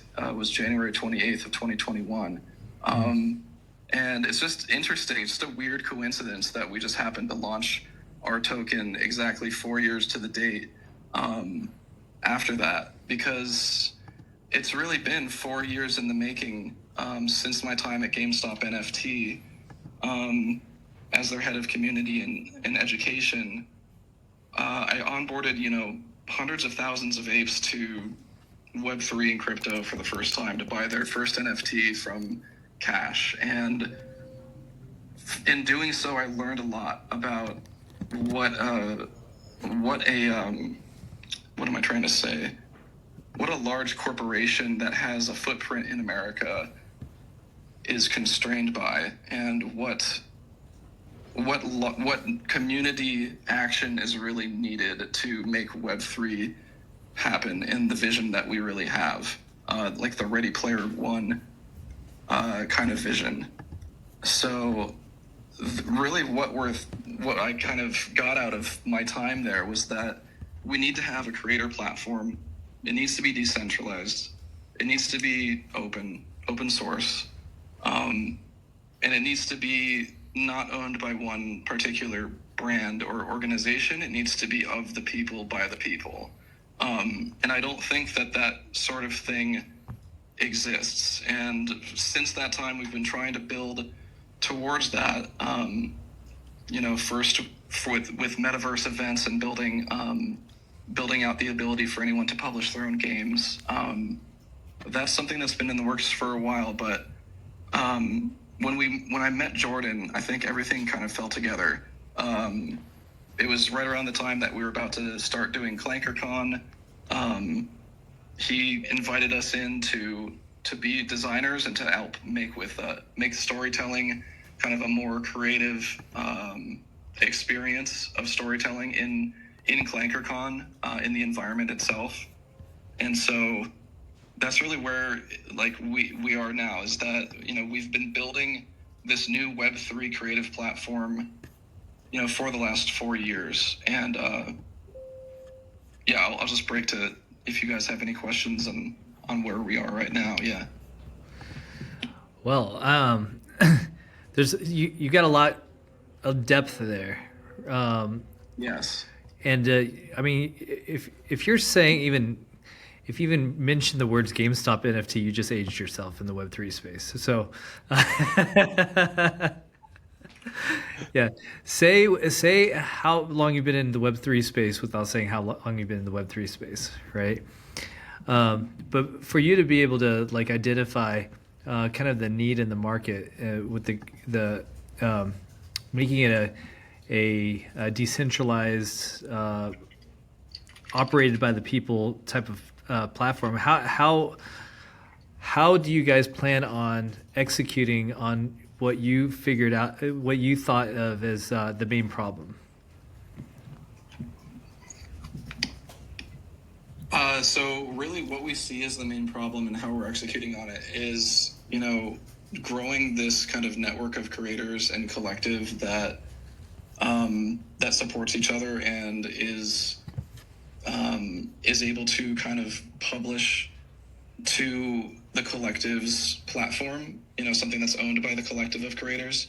So some kind of platform that is owned by the creators that publish on it was really the driving force. And so we're trying to figure out for the longest time how we can make that happen. But yeah, I feel like at this point, with the ease of launching Clanker tokens, that really unlocked it for us. That was the time when we realized that, if you can just spin up a token and a community around any idea, it doesn't have to be just a meme. It can be also a product. It can be a business idea. It can be just a cultural movement even. Then that's really the best thing that we could do for our brand. So we decided we're just going to launch our Clanker token, make it about creators, make it, we are thecreators.com, make our token about creators, make it a cultural movement for creators.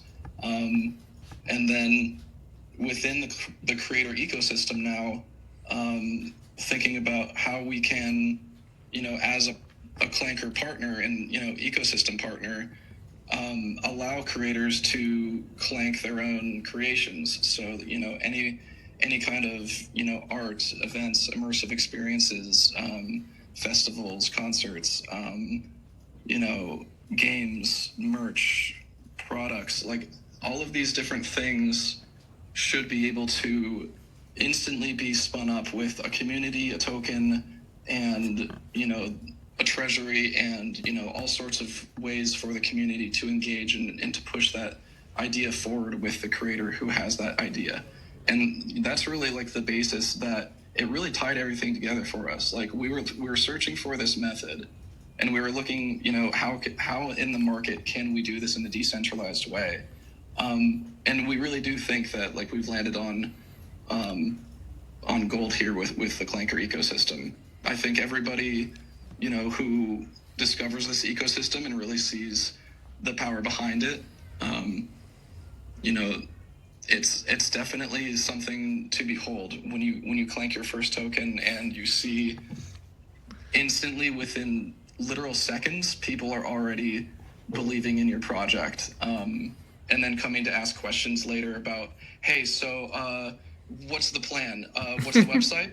What's the Telegram? Blah blah blah, and they'll literally push you forward to be like, so this is missing. You should probably be listed here. You should probably do this. And it's like, once you get your team together of like trusted people that like you can have to manage that whole influx of community, then you realize what you've just built in the last like 24 to 48 hours since you just clanked that token is literally just a base of early adopters and marketing force who will absolutely send anything that you want to. They'll help you to promote, they'll help you to get feedback on your product. It's an absolutely beautiful thing to see. And I think a lot of people who are not Web3 native may not understand what that experience is like from just being a creator, just being an artist, just being a Web2 dev, or being, just in the, maybe a Web2 founder. A lot of people just have not yet encountered that. And that's why I'm incredibly bullish on the Clanker ecosystem right now. They just got approved for listing with Coinbase literally yesterday. So I think that's also a positive sign if you believe in positive signs from above. And I think, like we've got some really interesting things ourselves that we've got lined up too that we can talk about a little bit of alpha. I think, Jordan, I'll pass it off to you because I've been talking for a while. Yeah, So speaking of, being able to have all the tools necessary, the potential for having a community kind of out, like in a box in a way, right? Like just be able to spin up your creative visions very quickly. One of the big drops that we're going to be doing with the creators with Farcast is the agentic gaming multiverse that I talked about a little bit, right? And how'd this come about? Well, it came about because I love massive multiplayer online RPGs. I used to play them like crazy back in the day. I love RPGs, and I also love Dungeons and Dragons, and the D&D kind of feel, and so when we were looking at all the new things you can do with AI, it just kind of clicked. Like, wait, you could have the AI agent be the dungeon master. You could have many AI agents communicating with each other and driving forward a narrative or a story that is endless. And then you can add all kinds of other types of layers on top of it with tokens and hybrid NFTs through Rift and interactive, moments, and you could make it a whole entire experience where everybody is creating a story together, right? Everything that you do is affecting the different states of the AI agents, and so that thus affects the entire game state. So if you have thousands of players playing with you, right? They're all affecting each other, and vice versa. And then we kind of thought, okay, well, there's other really exciting elements to this. We can make it very socially driven, right? So you can make it so that these moments are shared within areas within the game world. So like, let's say that you have different locations and they're sharing what's happening real time within the game on socials, right? So it's sharing it on Warpcast, sharing it on X. So you have all these different, you have these new, dynamics of gameplay, but also for those that like to just watch what's happening, right? I mean, think about like how many people will watch streamers play a game. Well, now you'll be able to go to all these different channels and see the moments with meaning and new tokens and new events that are happening throughout the game and the different factions. We like to think of it like Game of Thrones, right? So yeah, it's like Game of Thrones with AI agents, and the AI agents, some of them don't like each other, some of them do. There's this whole driven narrative, and the narrative is all around the Farcasters. What are the Farcasters? So let me tell you just quickly about that. Mm-hmm. The way the Farcasters came about in the Farcast token is it's one of 3 tokens launched by Clanker of the 90,000 tokens that are launched, or whatever the amount is. It's one of 3 tokens that actually was launched by Clanker itself without any human prompt, basically, right? So it did it on its own, right? It launched it on its own, which is really cool, right? So Clanker, it's a piece of AI history, right? And so with that happening, we went to Clanker and asked Clanker, said, hey, if you had a cult, what would you call it? And he's like, I'd call it the Farcasters, right? If you had different ranks within that cult, what would you call those, and give us a description of each? And so he gave, that. So that was the basis of our lore. And so we started building a whole story around this.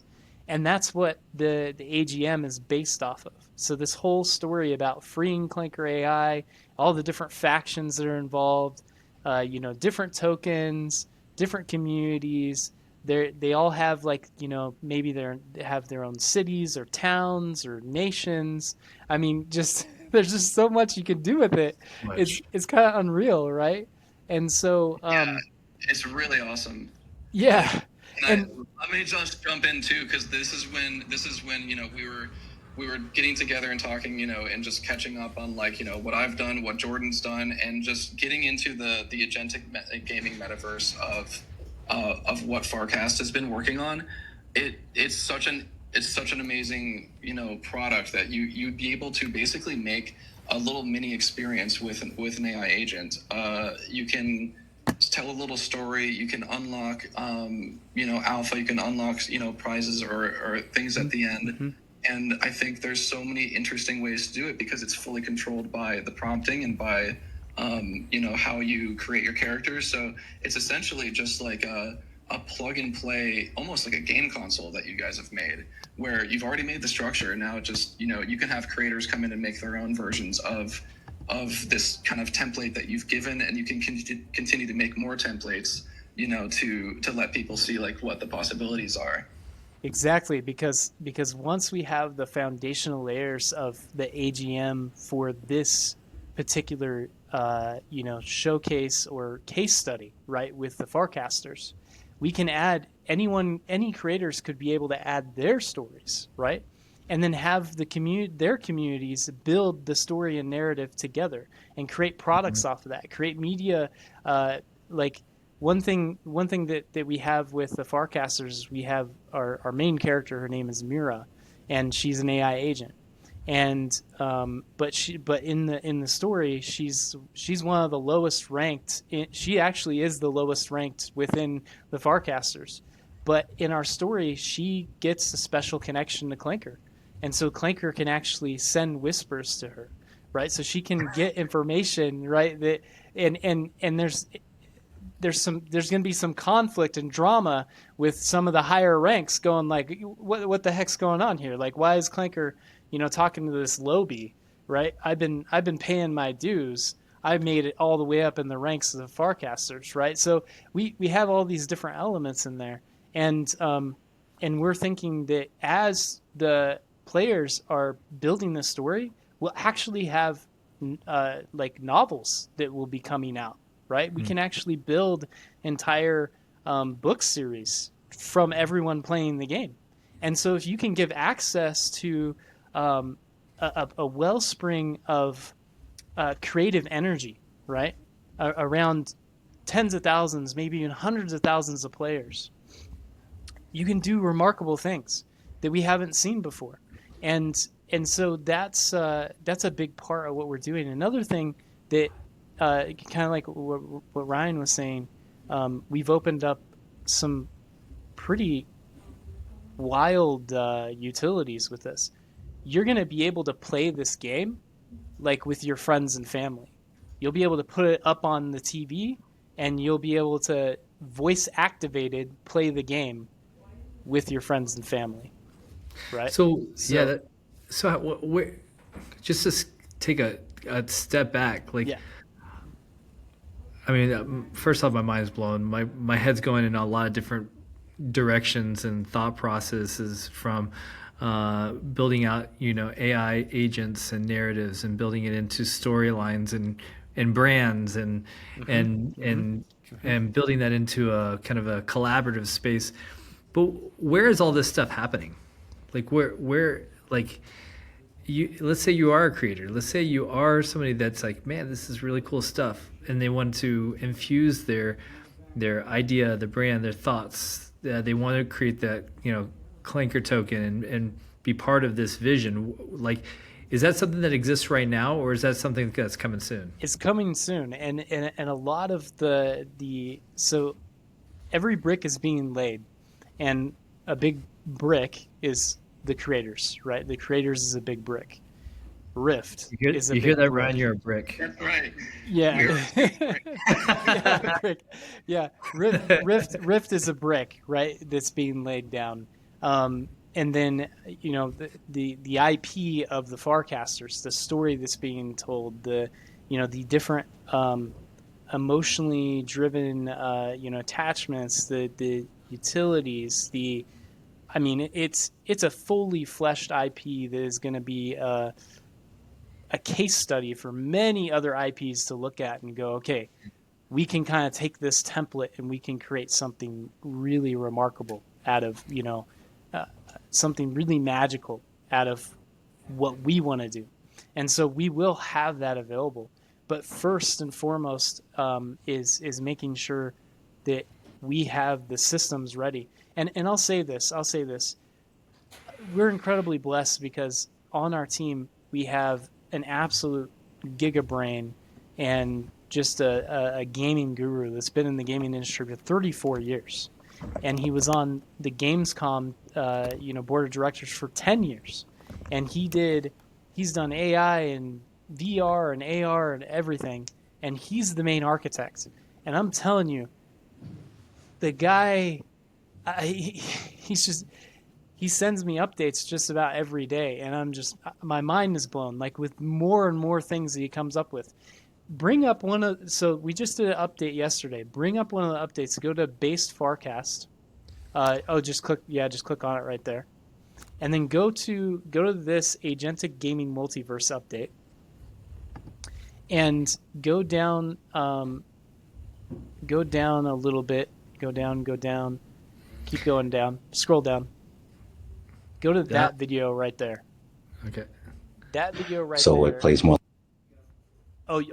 Turn on the sound so that I don't know if everyone. By collecting these glyphs.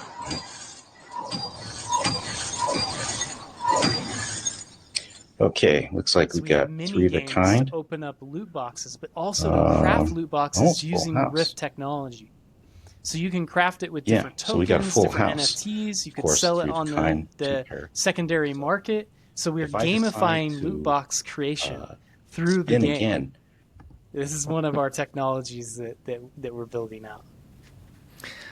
Wow. And when I saw this, I was blown away. I was like, this is something that on our side, we've also been working on something similar, but then also we've been thinking about how are we going to take this into the 3D in the metaverse. And so Jordan and I really exploded creatively when we met, and we were talking about, okay, so this agentic gaming metaverse, what would it look like in 3D? Because we were already pondering how we're going to have an agentic AI powered metaverse in 3D as well.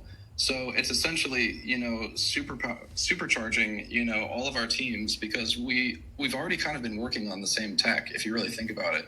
We're trying to find a way for no code gaming to be we're talking about no code game development here. And, we want people to be able to come in and have their ideas for whatever they want, whatever interaction it might be. It might not even be a game. It might be just a brand activation or some kind of, interesting story that they want to tell personally. Yep. And they can use this to create whatever they want as a building block, as a Lego brick on top of other things. So if they wanted to create this 2D, agentic metaverse, connect it to a 3D world, have that agent also be interacting in the 3D world, continuing that story on, that's something that we're kind of trying to figure out and build together now. Because really what it is that when you take the Lego brick, that the bricks that Jordan and his team are making, with the AGM, with Rift, and we'll get into Rift also later, I think. But like we then plug that into essentially a network of creators that we're building. The creators.com is built to be a network of creators, and in building that network, it becomes stronger. And on that network, we want all of those creators to have the abilities to, publish their portfolio, their profiles, be listed in a directory that, will be available across, any kind of app that wants a listing of creators. That's something that's really going to help to extend, not only like the creator economy on base, but like, bring massive millions of people on chain when, their favorite creators are now making things, with no code, and it's just going straight to, this decentralized distributed network where, anybody can plug in, the open source frameworks that we're making here, make their own front end, and, there we go. You've got another Netflix, another Hulu, another Spotify, another Steam, all decentralized, as many people as want to make their own, client for this protocol that we're building. We're essentially building, the protocol of creators for crypto. And we want it to be interoperable so that, as it extends, people can just build on top of it. It's, at the very beginning, I'm not gonna lie to you. At first, when I was like, okay, we're gonna learn a little bit about the creators. We're gonna learn a little, I know Jordan. I know what he's doing with Rift, but we're gonna learn a little bit about like what's diving into the brain of Jordan and see kind of how things are gonna connect. But I think from listening to Ryan and to listening to like Jordan, how fired up you guys are, and how the purpose of what you are doing is translating into the vision of this platform, if you will, or this space. I don't know a better word for it necessarily just yet, but I'm starting to piece it together. Because we are jumping around a little bit, and with the analogy that Jordan has with each brick being laid, let me try to piece this together for the people that are here, and you guys correct me if I'm wrong here. But so what we have here is we have the creators it's allowing for people who have a vision, a creation. Maybe you're an artist, maybe you're a founder, maybe you want to create that brand, and you're developing this the ability, the tools and resources, and the space for people to be able to take their idea and make it into a fruition by doing things like ClinkerCon. And by making a metaverse type of platform, and that's a brick, right? Like, so you have an idea, you want to create something, this is that part of the process. Then you've got Rift, which we'll talk about that in a second, that they're with their technology and their what they're doing and how it develops ideas and builds levels of inception with it, which I think it really applies to the even the projects here. If you're a founder, if you have a token, if you don't have a token, if you have an NFT, if you don't have an NFT, and you or maybe you're part of a community and you want to like put stuff into this wrapped world of theirs. We'll talk about that in a second, but I'm starting to see how you guys are talking. You guys are big vision people, right? You got to and and we. And I have a smooth brain. We play the big game. We play the long game. Yeah. So, and I think technology is here to make your visions accessible. Mm-hmm. Right? We're talking about AI agents. 6 months ago, we weren't. Like, that's how fast technology is moving. We were playing with. I mean, AI wasn't even a thing 2 years ago, right? Now it's like primitive. right? Yeah, It was very yeah. primitive. Mm-hmm. It was very, very primitive. Now we're talking about like text to video. We're talking about agents that are able to do a series of things, a personality to be able to deliver messaging that acts in your behalf, right? Yeah. We're in a world where Ryan just said no code. Like that was unheard of, maybe even just a couple years ago, right? And now we're in a world where things are accessible. So we're only limited now by our imagination. And I think that if we were to jump to kind of the end of this story here, is probably has a lot to do with how do you create something that you imagined and implement it in a virtual space that allows other people to interact with you. Mm-hmm. Mm-hmm. And that's like the big vision. At least that's how I'm interpreting it. Does that sound about right, you guys? Yeah, I mean, it's definitely a huge part of it. You know, the metaverse events and the virtual spaces and the 2D gaming is a massive part of it. I think the other side of it also is art, music, entertainment, video streaming, music streaming, all of these different types of creation. Coming on chain and having just a platform that they can publish to and also be discovered. Like that's the biggest thing is like discovery is the number one thing for creators. Like we want to enable new creators to be discovered. We want to enable talented creators to be discovered. Like we want to make it more open so that people know how to be discovered and like they don't have to jump through hoops or go through middlemen or, industry scumbags to like try and get them promoted. Like we want to have like an open access for anybody who just started creating. If they just happen to be amazing and they start to get a lot of likes on the first day, we want to allow them to go trending or to be featured just from that. You know what I mean? Like we want to enable people who are who have that raw creative spirit and they just want to tell a story. They're just using their creative spirit to like make something. I think that's the biggest thing is like, coming together and appreciating creators. And that's one of the first products we've already rolled out is, this system of appreciating creators by just giving create points on Warpcast. Like anywhere on Warpcast now, if you just say you're based or you say, I love your work, or you say, my favorite creators are blah, blah, blah. All these different types of ways of expressing your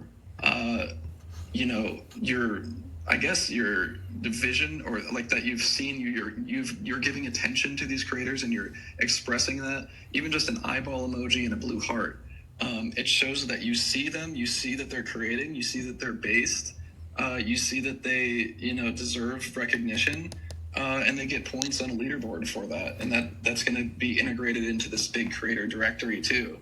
So essentially, all of the ways of discovery we're trying to find and implement to kind of create an on-chain creator score that will help people to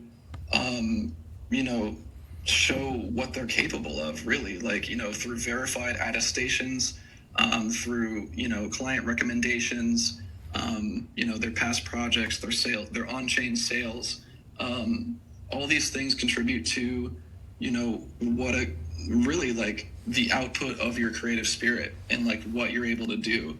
You know what I mean? So absolutely, we want to find people and enable people to be discovered based on those things. And that's kind of what our platform, half of our platform is discovery.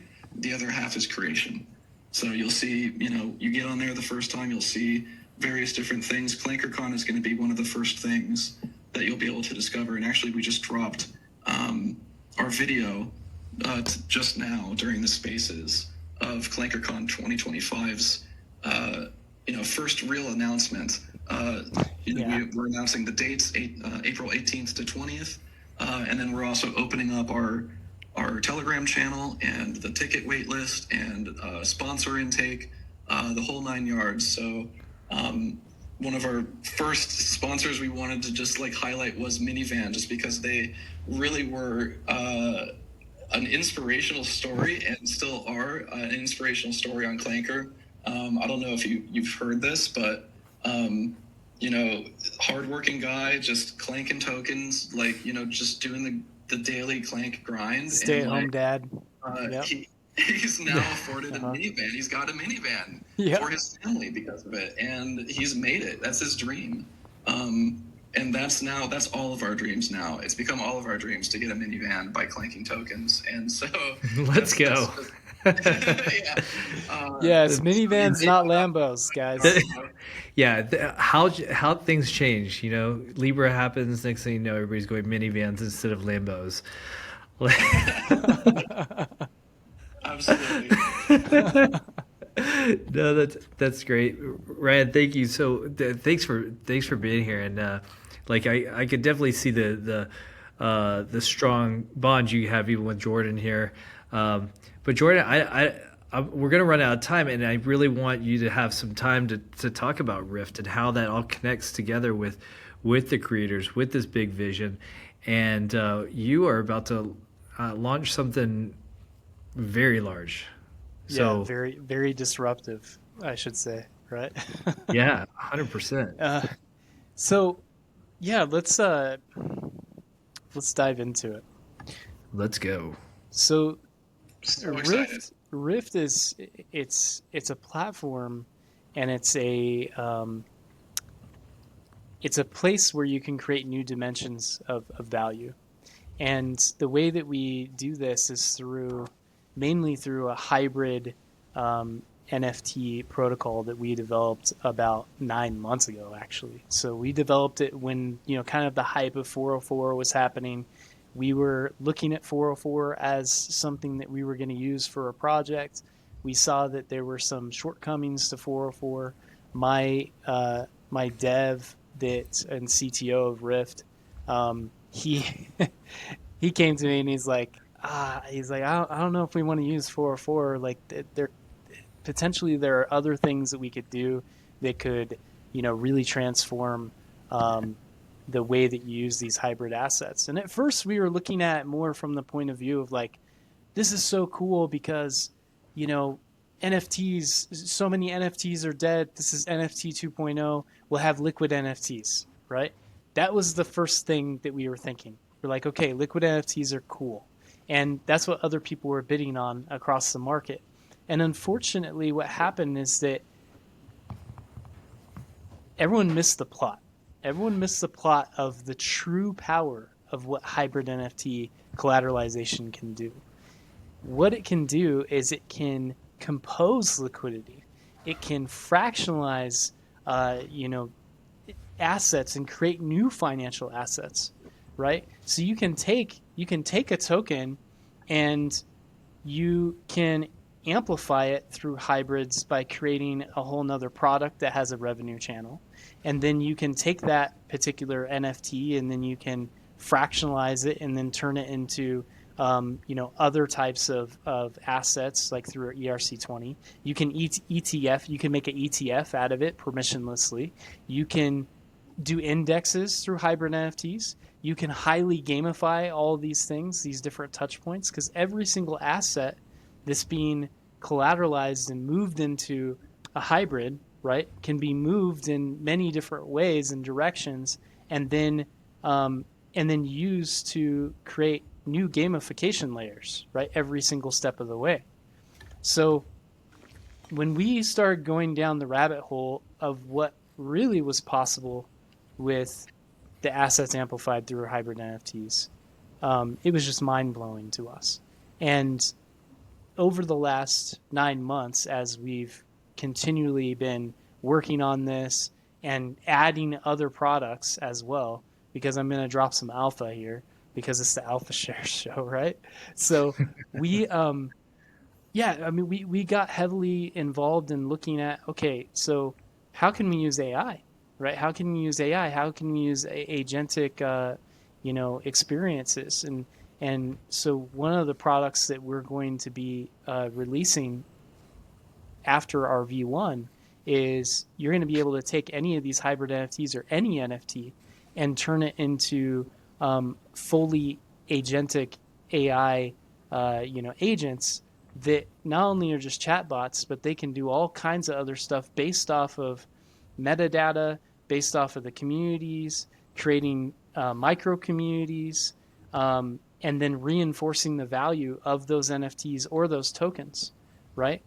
And another amazing thing that we have too, which I showed, was those, the what we're calling the Rift Flux crates, are the loot boxes, right?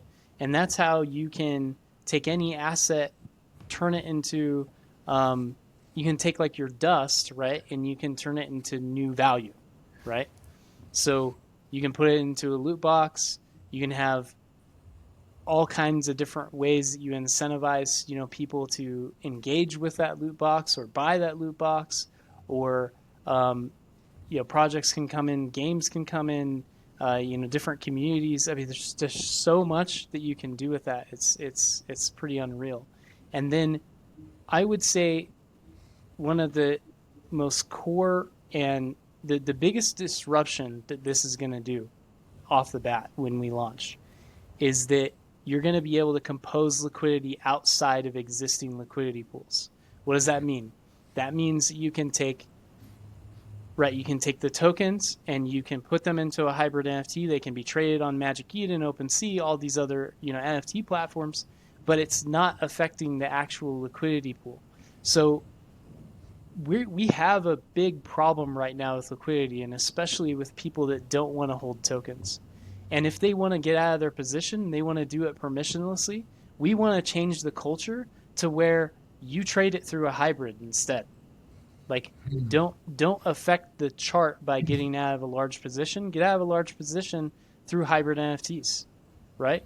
And they can even be collectibles. So there's many ways that you can use this technology, and we're making it self-serve, no code, everything. And it's going to be pretty powerful. That's wow. Like, I'm fortunate to have had longer conversations with Jordan about Rift, and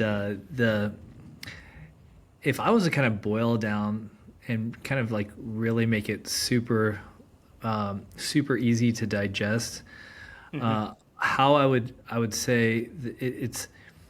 I said earlier Inception, and I think if you know Inception, if you've seen the movie Inception, there's different layers of things, and what's really cool about Rift, at least from what I understand about it, and some people are listening to this, or maybe even they're watching the stream of me going through the websites and the Twitter feeds and whatnot, they might still be asking. They're like, so what exactly is it? Because we talked about how there's an agentic element to it. There's a way to put it's has some essences of the 404s, but it's not, because it does it's a lot more. more flexible. Yeah, it does more. There's an ability to do things, taking a token and wrap things inside of it. But so being able to do things like having NFTs, and as NFTs, a collection of NFTs, multiple NFTs, combining them into for each individual token. There's so many different aspects to it. I think for a lot. Good. Yeah. So one way that I've been explaining it more simply is it's creating a value graph for a particular ecosystem, community, project, or token. Right. You start with the token, and then you say, how many other layers of value do we want to add, and do you want to add NFTs, backed by the token, that reinforce the value and take tokens out of the circulating supply? Do you want to create an index with some of your partners, or with the top, meme coins or AI agents, or, whichever type of, value that you're looking for to drive engagement, marketing, exposure, and also revenue, right? Do you want to gamify it with your community? Do you want to create new commitment layers, right? So instead of just holding, having your holders just hold a token, right? Now they're holding the tokens within the hybrid, and they, you can connect it to any type of different types of utilities, right? Do you want to create new LPs off of fractionalized hybrids with a new ERC20 that now is backing the LP of your existing token, right? So now you can have like, if you wanted to, you could have like 100 different tokens that are actually backing the LP of your token. They're reinforced through all of these different hybrids that you've created, right? Here's another thing. Do you want your community to use your token as a value generation asset? Do you want them to, do you want to encourage them? Like say, okay, let's encourage this as a major activity within our community.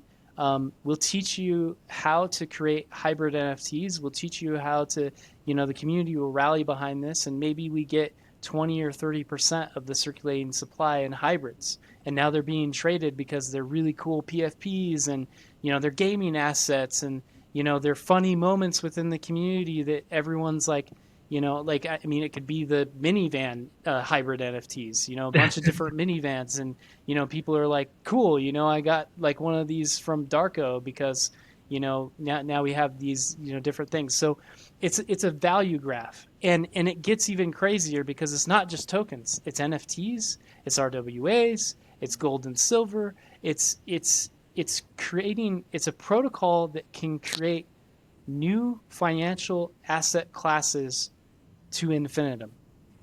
And any way that you want to connect it, you can connect it. Yeah. So first off, that's pretty amazing. Like basically you've unlocked the capability. If a project or a community, let's say they have a token or they have an NFT, they can now extend out that thing. It could be either or, right? Mm-hmm. It could be either a token or it could be an NFT. In an NFT, you could bring a token community inside of it. You could wrap other NFTs within the NFTs to make almost like a combo meal to add more value. You can do wrapception, right? You could wrap to infinitum, right? Like, I can't wait to see a project like come to us and say, we did 100 layers of wrapping. And I'm like, dope. Like, that's awesome. Tell me how, like, what was the whole process? Like, we once we unleash this, I mean, it's really in the creator's hands.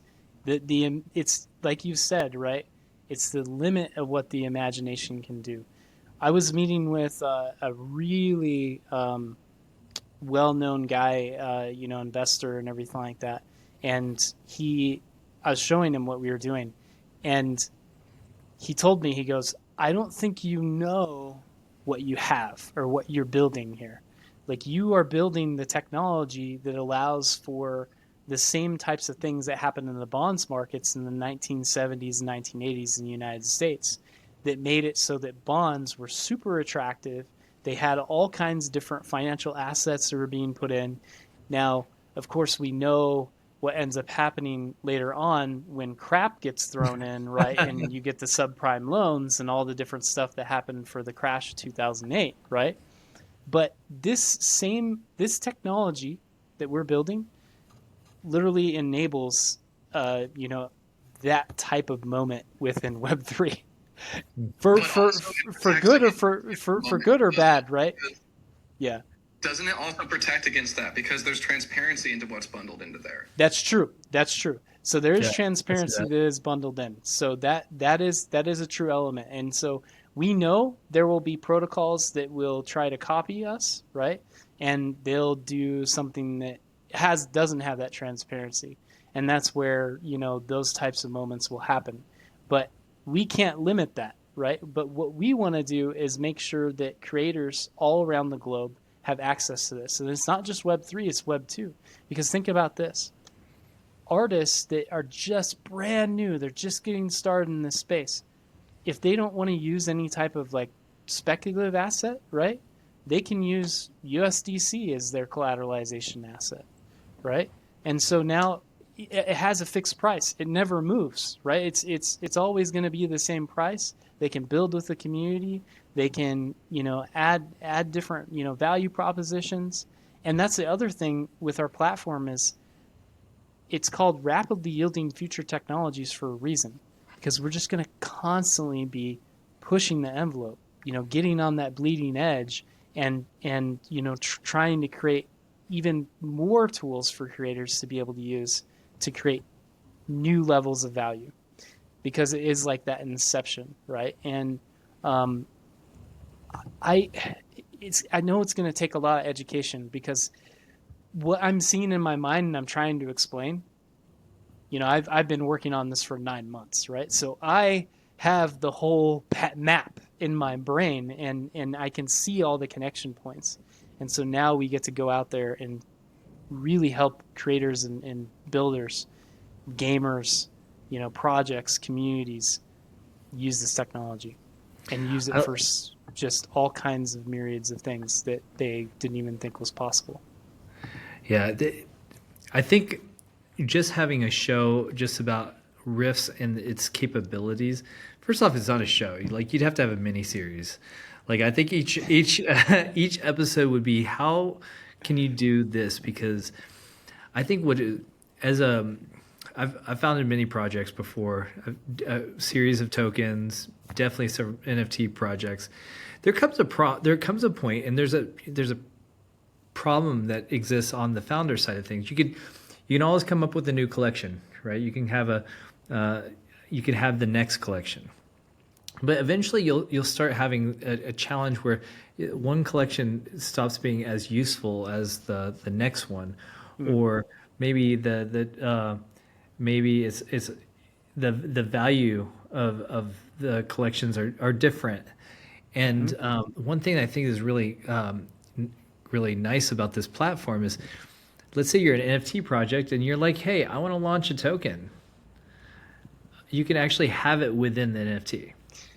So this is another alpha that, because at first we were like, we're just going to provide the resources for those tokens, but we will actually have a system of choosing your customizations with hybrids by launching a token at the same time altogether. Oh, nice. Yeah. Nice. I mean, we just talked to 4 or 5 other projects. Most of them were NFT based, and they, what is common, and in the past you would just come out with another NFT collection, or you might actually you have a token, and that's not uncommon.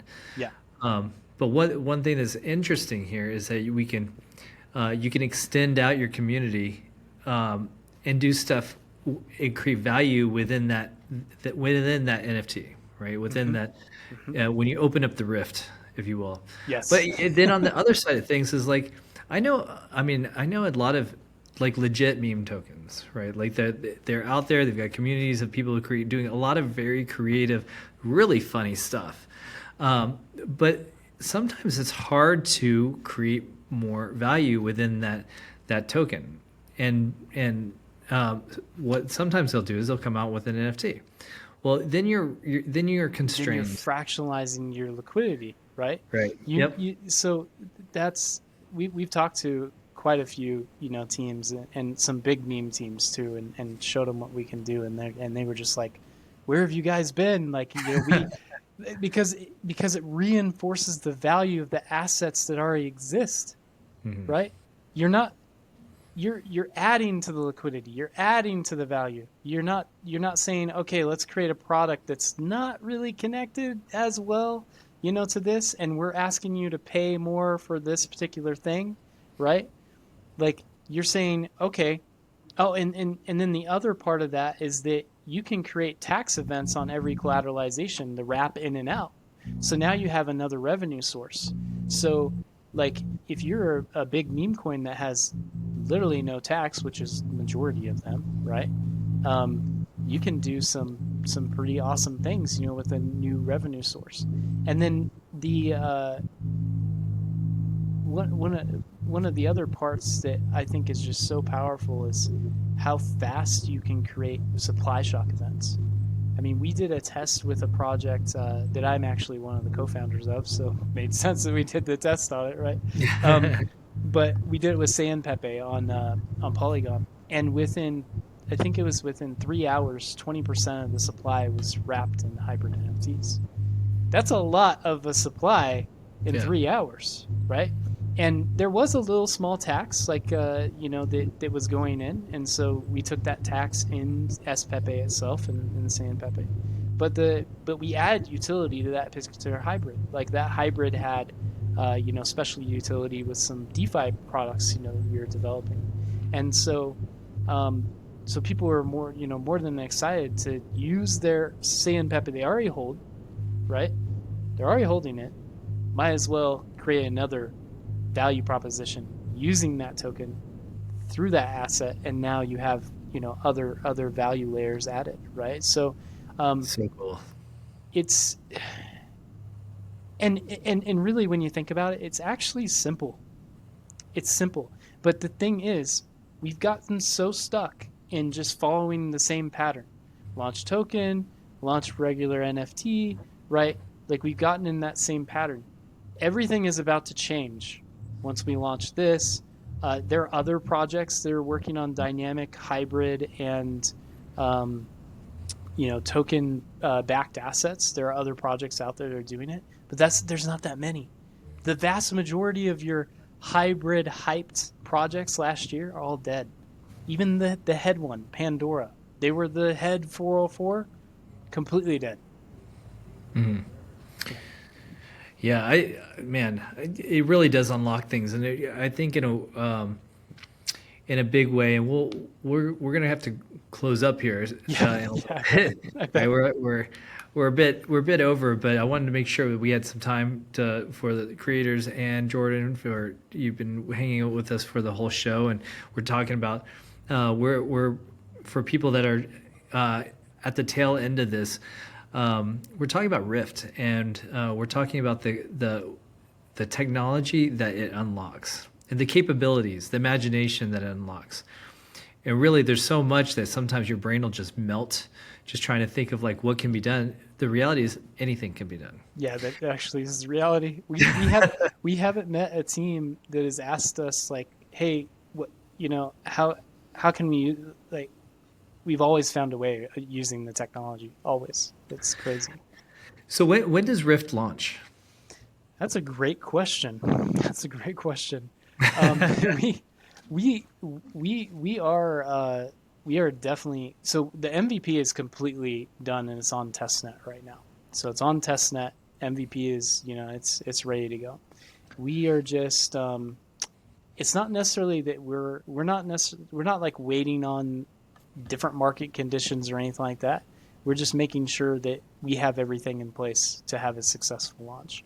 Now, one thing that we've seen with several of these different protocols is that a lot of them don't really have too many launch partners, right? And so we're trying to kick off with some decent launch partners, and then just kind of snowball it from there. Because literally, if you are ERC20 token on any of these 7 chains that you see below, you'll be able to use our system, and you'll want to use it.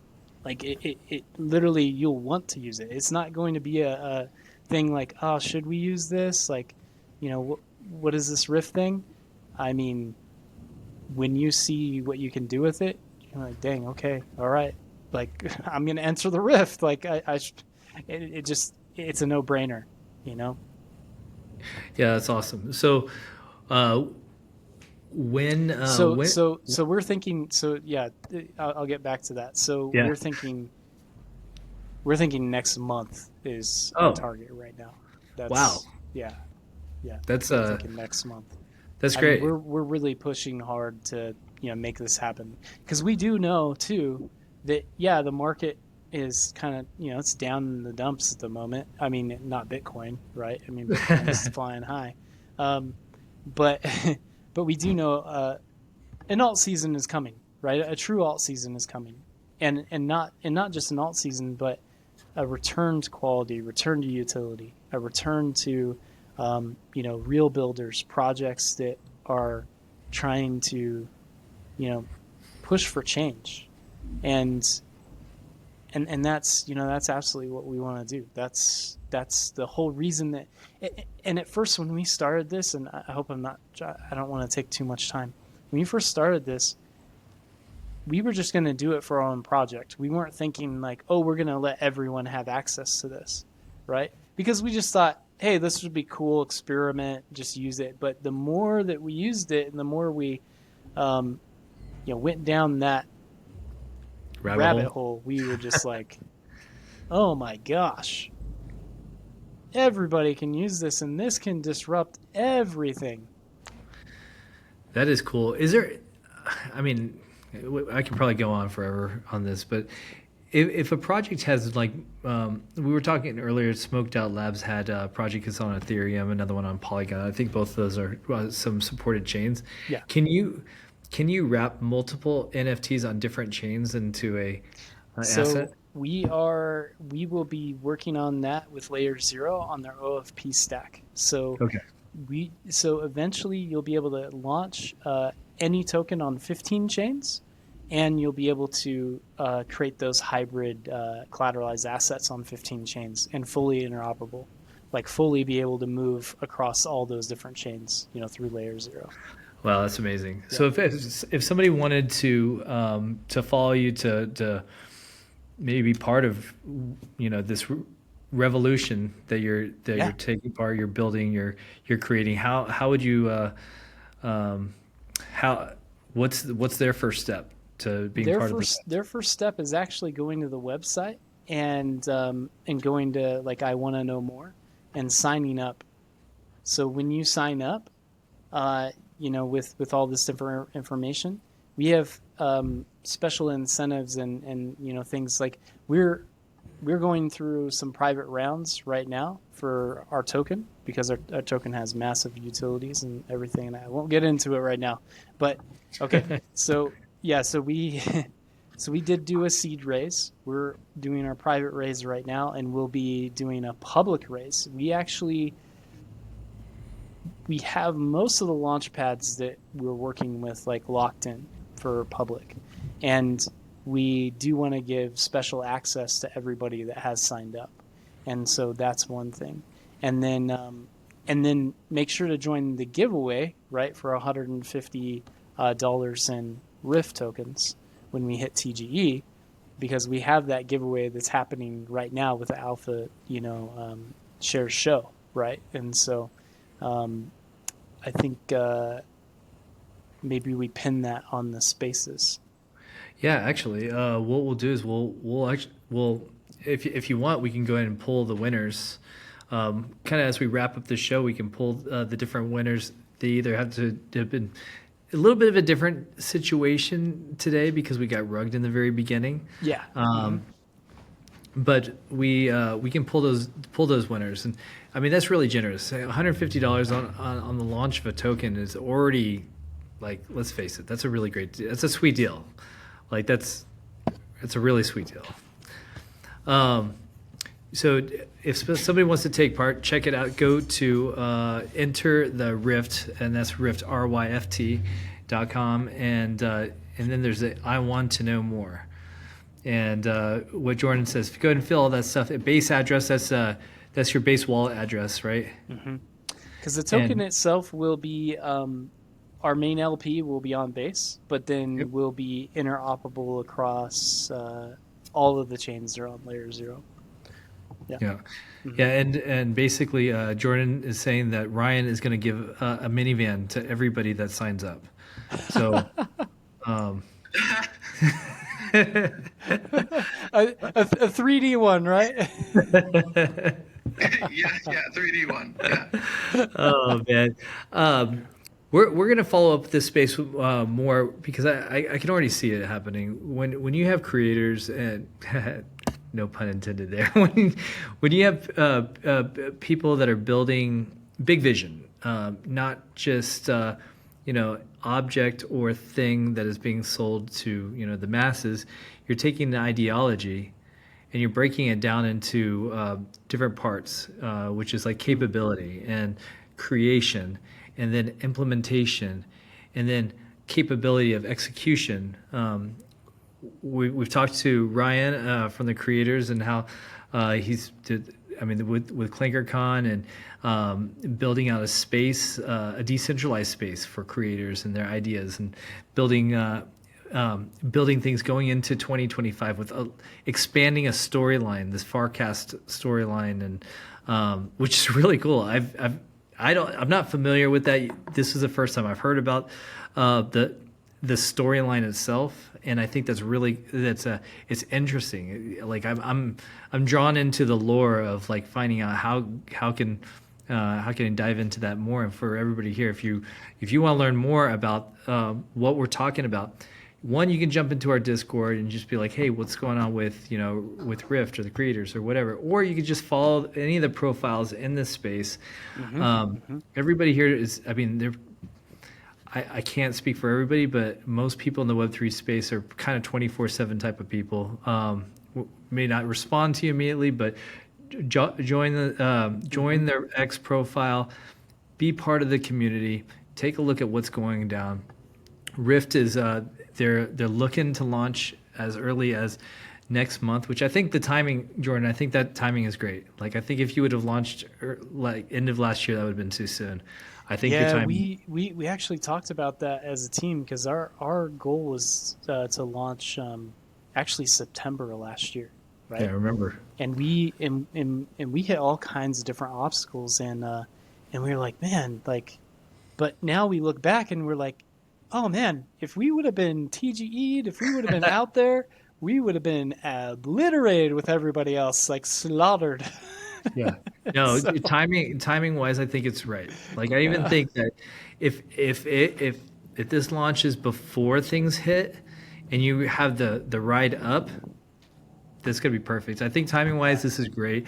I think it also is a nice conduit of people that have made it through the last bull cycle, that have bared through the bear cycle, that have to be creative and fresh for the new cycle. Yeah, this is a great product. Yep. That can really create life into a community that may have gone silent for a little while. It's an opportunity to create bullish news about your product, or be able to take a new idea and combine it. And it can even do more than that. You can actually, instead of doing things on your own, now you can actually do things with other projects together in one space. Yeah. So I'm not going to get too much into that. My head's kind of spinning. There's a real capability of people working together, combined liquidity pools, combined NFTs, combined tokens and NFTs. And now your value graph can get really crazy. Yeah, we didn't even get into that part, but yeah, sometime we'll have to do another deep dive. Yeah, we'll have to expand more. I think an infographic will be helpful too, because I think some people are just listening and they're like, what the heck they're talking about. Yeah. Some people watching it and they're like, okay, I kind of understand what's going on. But I think once we start, it seems to me like this is one of those products that once you start seeing a couple of people start playing, putting their toes in the water, you're not even going to know it's happening, because that's how well it's integrated. You're just going to go down a route of being part of a community, and now things are starting to work together. And now, now liquidity is dealt with differently, and tokens are talked about differently, and NFTs are traded differently. And that's really exciting. Like that's something that's like, it's a little heady for some people, but as we dive into it, we're going to talk to Jordan a little bit more, and maybe even break it down into some smaller segments, so that we can take just little parts of the Rift and make it so that as we dive into what is capable, it'll allow for people to expand off of the limitless or unlimited capabilities. Jordan, thank you so much for being here today. You've been you've been hanging with me on this live stream the whole time. I know this has lasted a little longer than we anticipated. We ran into a little bit of hiccups in the very beginning with the mini rug, but you've made it through this space. I appreciate you being here. We have some giveaways today. All the projects today had some really cool stuff. And Nath, do you have some of that information? Actually, she might not. Oh, wait, 1 second. She dropped down real quick. Let me bring her back up. Can you also bring up Own the Doge? They're a co-founder of the creators, and just a little sign-off message about IP coins and memes, probably. Oh yeah, own the Doge is. Oh yeah, amazing. Okay, yeah, own the Doge is up, and then Nath, we'll wrap this up with some giveaways, and then one thing I encourage everybody here. Like a lot of people listen to the recording of the space. Go check out these projects. We've talked to a lot of great projects today. We've talked to the creators, Ryan. We've talked to the Solana heroes. We've talked to Jordan here with Rift, Smoked Out Labs, and Bay Apes.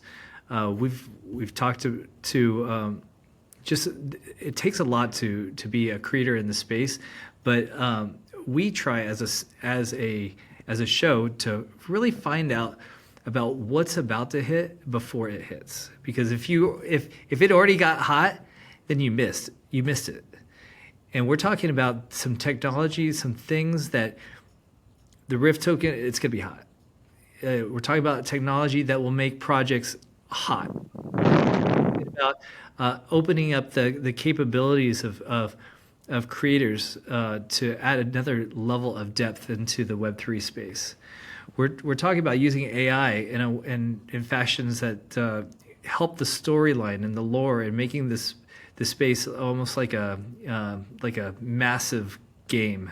We're talking about different projects and people that are investing in this space to bring community to the people that are checking out this space. So thank you everybody that has been part of listening to this, watching this as a recording. Thank you for all the hosts that are here.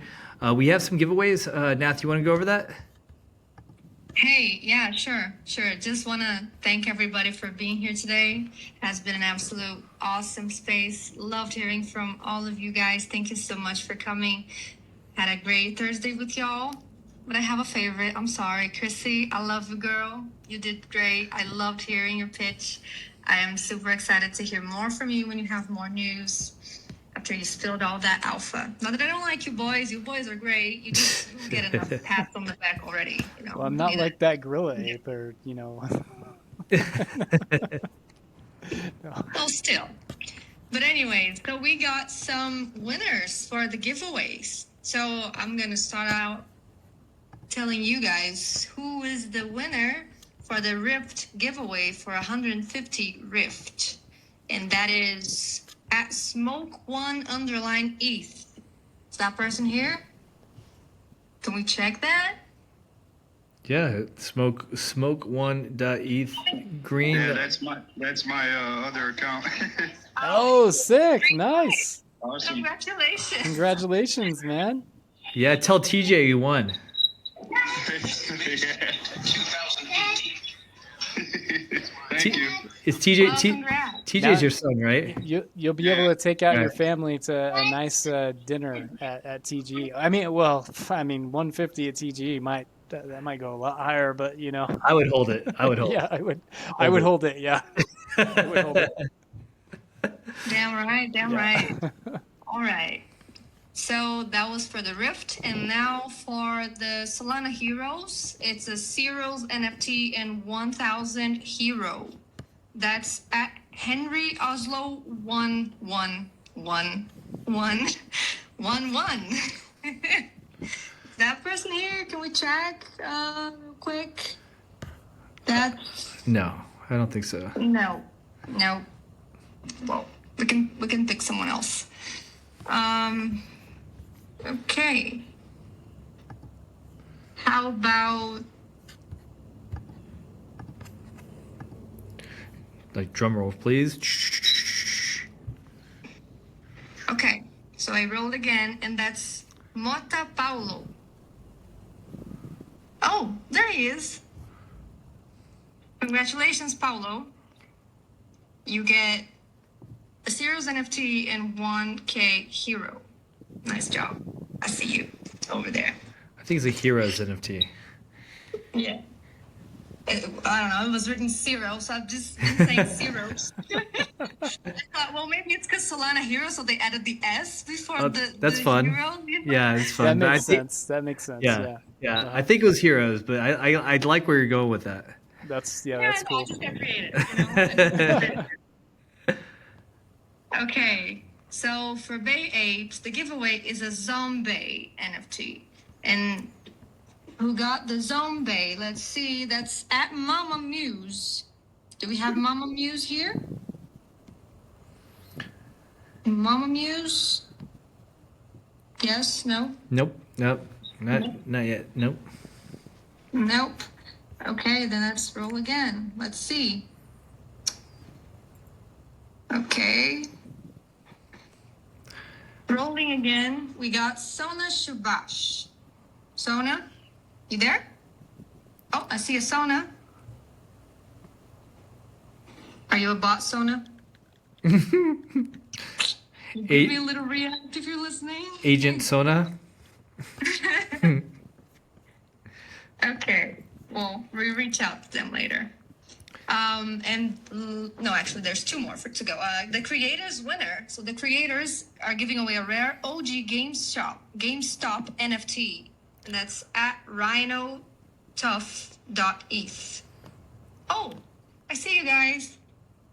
There you are. It looks like a little it clown profile. Oh, congratulations, Rhino.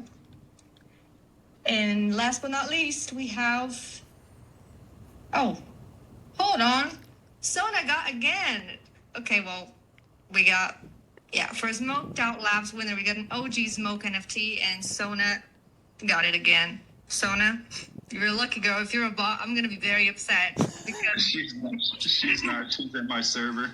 Congrats, Sona. okay, good. Congrats, Sona. Yay. Okay. She's a bot. Yeah. She's yeah. total bot.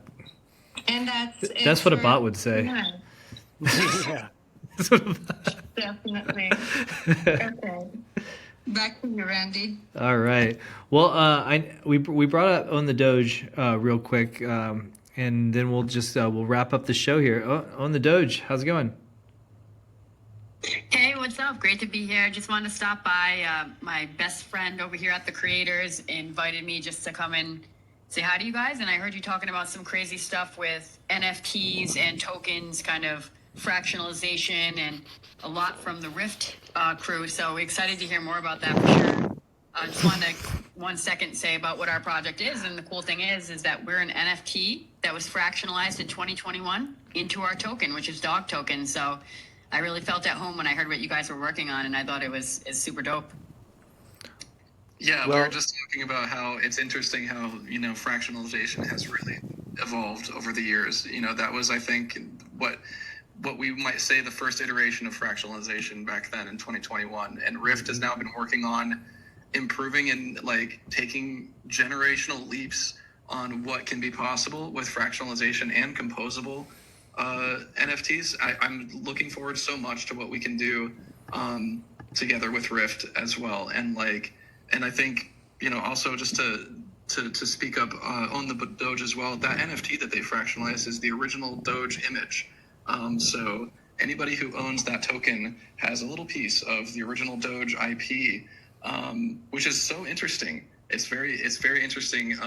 And Own the Doge is a co-founder of the Creators, and we'll be doing some very interesting things with the Doge IP, with Rift, and with various different composable games and metaverses that use the world's most famous and recognizable meme that we have access to here in Own the Doge and the Creators. It's really awesome.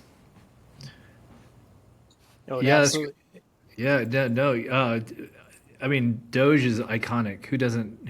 I personally feel that Doge and the launch of Doge was like the kickstart of the last bull cycle, where retail really started getting crazy, and the NFT market was really kind of hitting a high. So yes, it was that article where Pleaser DAO bought a $4 million NFT. That was among the bull posts that made the entire space go bullish in that time. I highly believe that you're right. Yeah. So it's a real pleasure having you up in the up just talking about like what you did or what you're doing, and that's really cool because it really wraps up the evolution of like where what we're talking about right now, what the capabilities of Rift. Go ahead, Jordan. And it's an absolute honor. I mean, because on the Doge IP and everything you guys have built is, I mean, it speaks for itself, right? I mean, it's one of the most amazing projects in all of crypto, right? And so, and also I'm a Doge enthusiast, being a co-founder of PolyDoge, right? So like, I mean, I was Dogeing like big time, right? Like, and speaking of which, the first coin I ever bought was Dogecoin.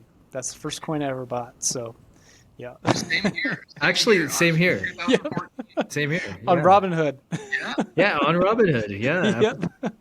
Wow. Oh, Yeah. And do only good every day. in right. Web3 world, this is like what Bay Ape says. We're basically dinosaurs in Web3. If you're able to reference that. We're boomers. Oh man, legends in the house. Thanks for coming up here and saying some words. That's really awesome. But right now, we're going to close up at the space for today. We ran a little bit over, and that's okay because we had a lot of good content, a lot of good stuff, a lot of good people, a lot of good alpha that we got to drop today. Lots of fun giveaways.